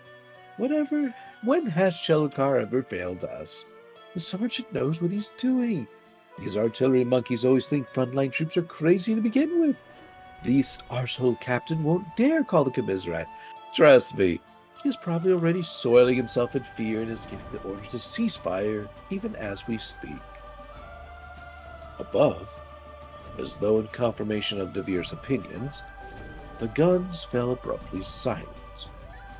At first, no one spoke, all of them listening to whether the shellings would begin again, until, as the seconds passed into a full minute with no further sound of explosions, it became clear the bombardment was ended. There, you see, Gresham? Shelkar half smiled. It is simply a matter of knowing how best to talk to these people to get your point across. Then, taking up his shotgun once more and turning away from the corporal, Shelkar noticed every man in the dugout was looking at him with faces caught in expressions of awe and gratitude. It was nothing so much, Shelkar said to them. Still, it was probably better that I let our friend the captain think he was going to have an entire regiment after his blood if he didn't stop the shelling. If he'd known the 902nd Varden was only made up of a single company, perhaps he would have felt man enough to take us all on. It is not unusual for even those rear echelon heroes to have a bloated sense of their own abilities. At that, the men smiled. Some even laughed in nervous relief. Seeing the mood of reverence had been successfully dispelled, the sergeant's manner became more businesslike. "All right," he said. "Now enough of this hiding underground. Back to your posts. We don't want to leave the firing trenches undefended and make the orcs think it was a worthwhile time launching another attack. Go on, get moving, all of you." As the men in the dugout began to hurry out towards their trenches again, Lawrence's last sight of Chelkar came as he saw the sergeant turn towards Corporal Gresham once more with further instructions. "Gresham, I want you to contact General Headquarters," you hear the sergeant say. "Inform them Sector 113 is most certainly not in Orc's hands. Make it clear we would consider it a great personal favor if they would adjust their situation maps accordingly. Oh, and you had better try Voxing Battery Command as well to ask them if in future they could please refrain from ordering people to shoot at us. It probably won't work, of course, but I suppose we should at least pretend we believe the men in charge of this war have some idea of what it is they are doing." End Chapter 10.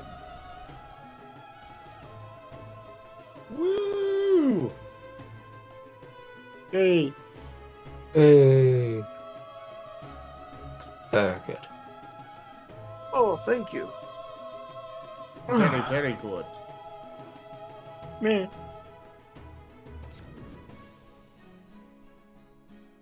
Tim, What? I'm continuing the game. Okay.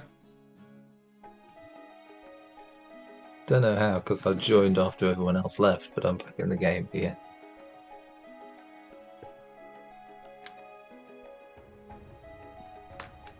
Well, enjoy it then.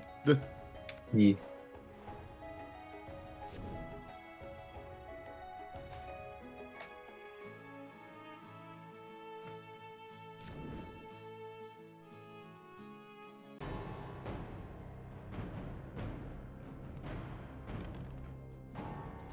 Tragulon, he takes a break after every chapter to let us all talk and stuff.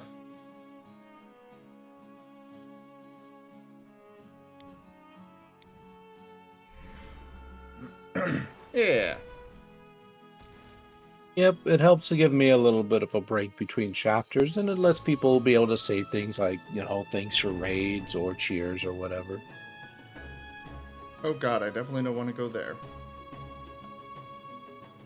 Yes, What do you mean? I'm going over here.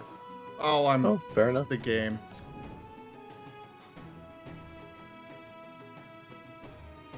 Oh, god damn it. Oh, God, it's about 9 o'clock. Ugh.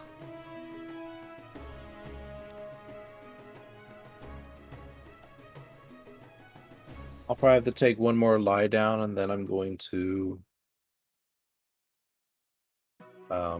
start trying to get people scheduled, or at least put on my get them admitted, so that way I can do their MHEs. You doing one more chapter or no? I haven't decided yet, Okay. because this interlude is about equally as long as the last one. Well, it is up to you. Whatever you feel up to. I mean, if I wasn't feeling so pressured by all this crap, I wouldn't care. I know.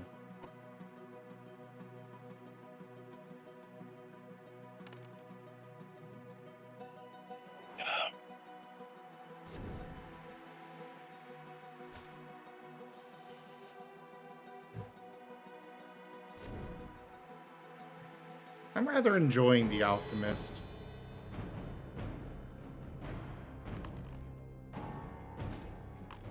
Oh, yeah?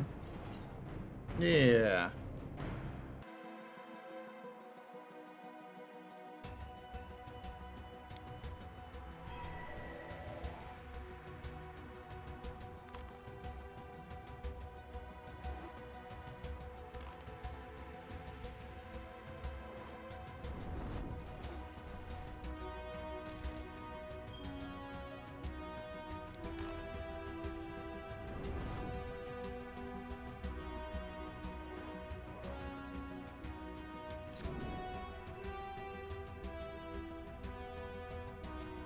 Nah.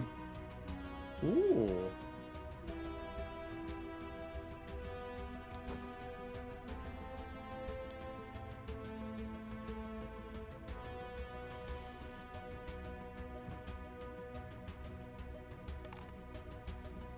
No, there's still work to be done, Wostein. I at least have to send out these emails. Otherwise, I'm not going to be able to do any more MHEs and I won't be able to finish my notes. This is one of those things I don't have a choice on. I have to send these emails.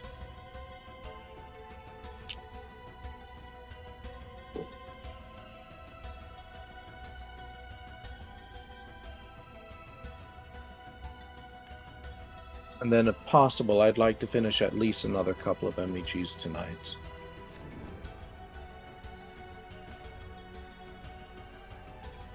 But I will do another lie down, I think. I think that would probably be the smart thing to do. So we'll do another lie down. I'll get up, send the emails, and get that done and over with.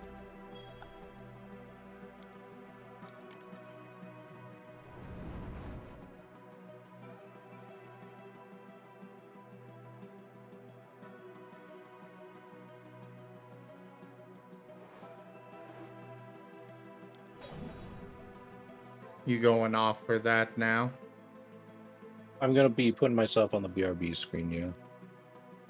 All I right. won't be going, like, off because I can't go to sleep, but I will at the very least, I'm just going to do a lie down.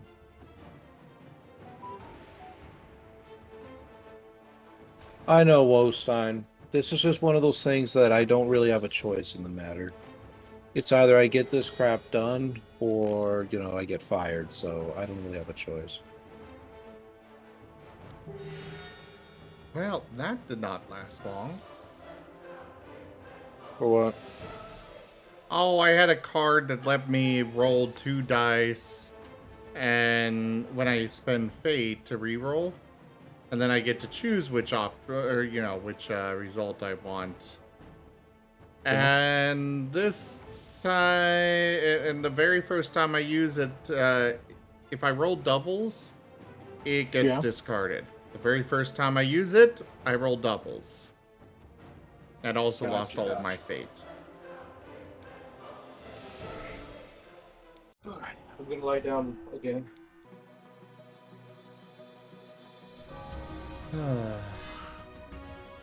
If you're lucky, we might read that interlude when I get back up. I think But only I need after I to. send some emails. I think I need to go ahead and head off. Alrighty.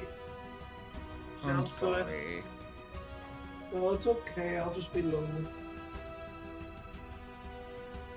Yeah, You get some Wostein rest. here. Don't worry about me. Yay.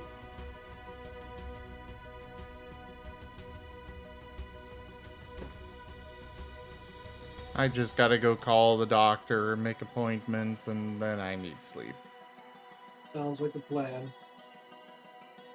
Go ahead and get that done, my good sir. All right, everybody. Thank you so much for joining us today for the stream. Check out our website, zgfgaming.com. We've got links for our Discord, Telegram, Twitter, Patreon, and more. They are on the website as well as down in the description below through our link tree. Thank you to my patrons, donators, and subscribers. You guys make this possible. I cannot bring these streams to you guys without your support. Consider becoming a patron over at patreon.com/zgfgaming. It is one of the best ways to support the channel, though you can also do so by simply sharing the stream around. But for now, thank you all so much for joining, and I bid you the most fondest adieu. Have a good day, everyone.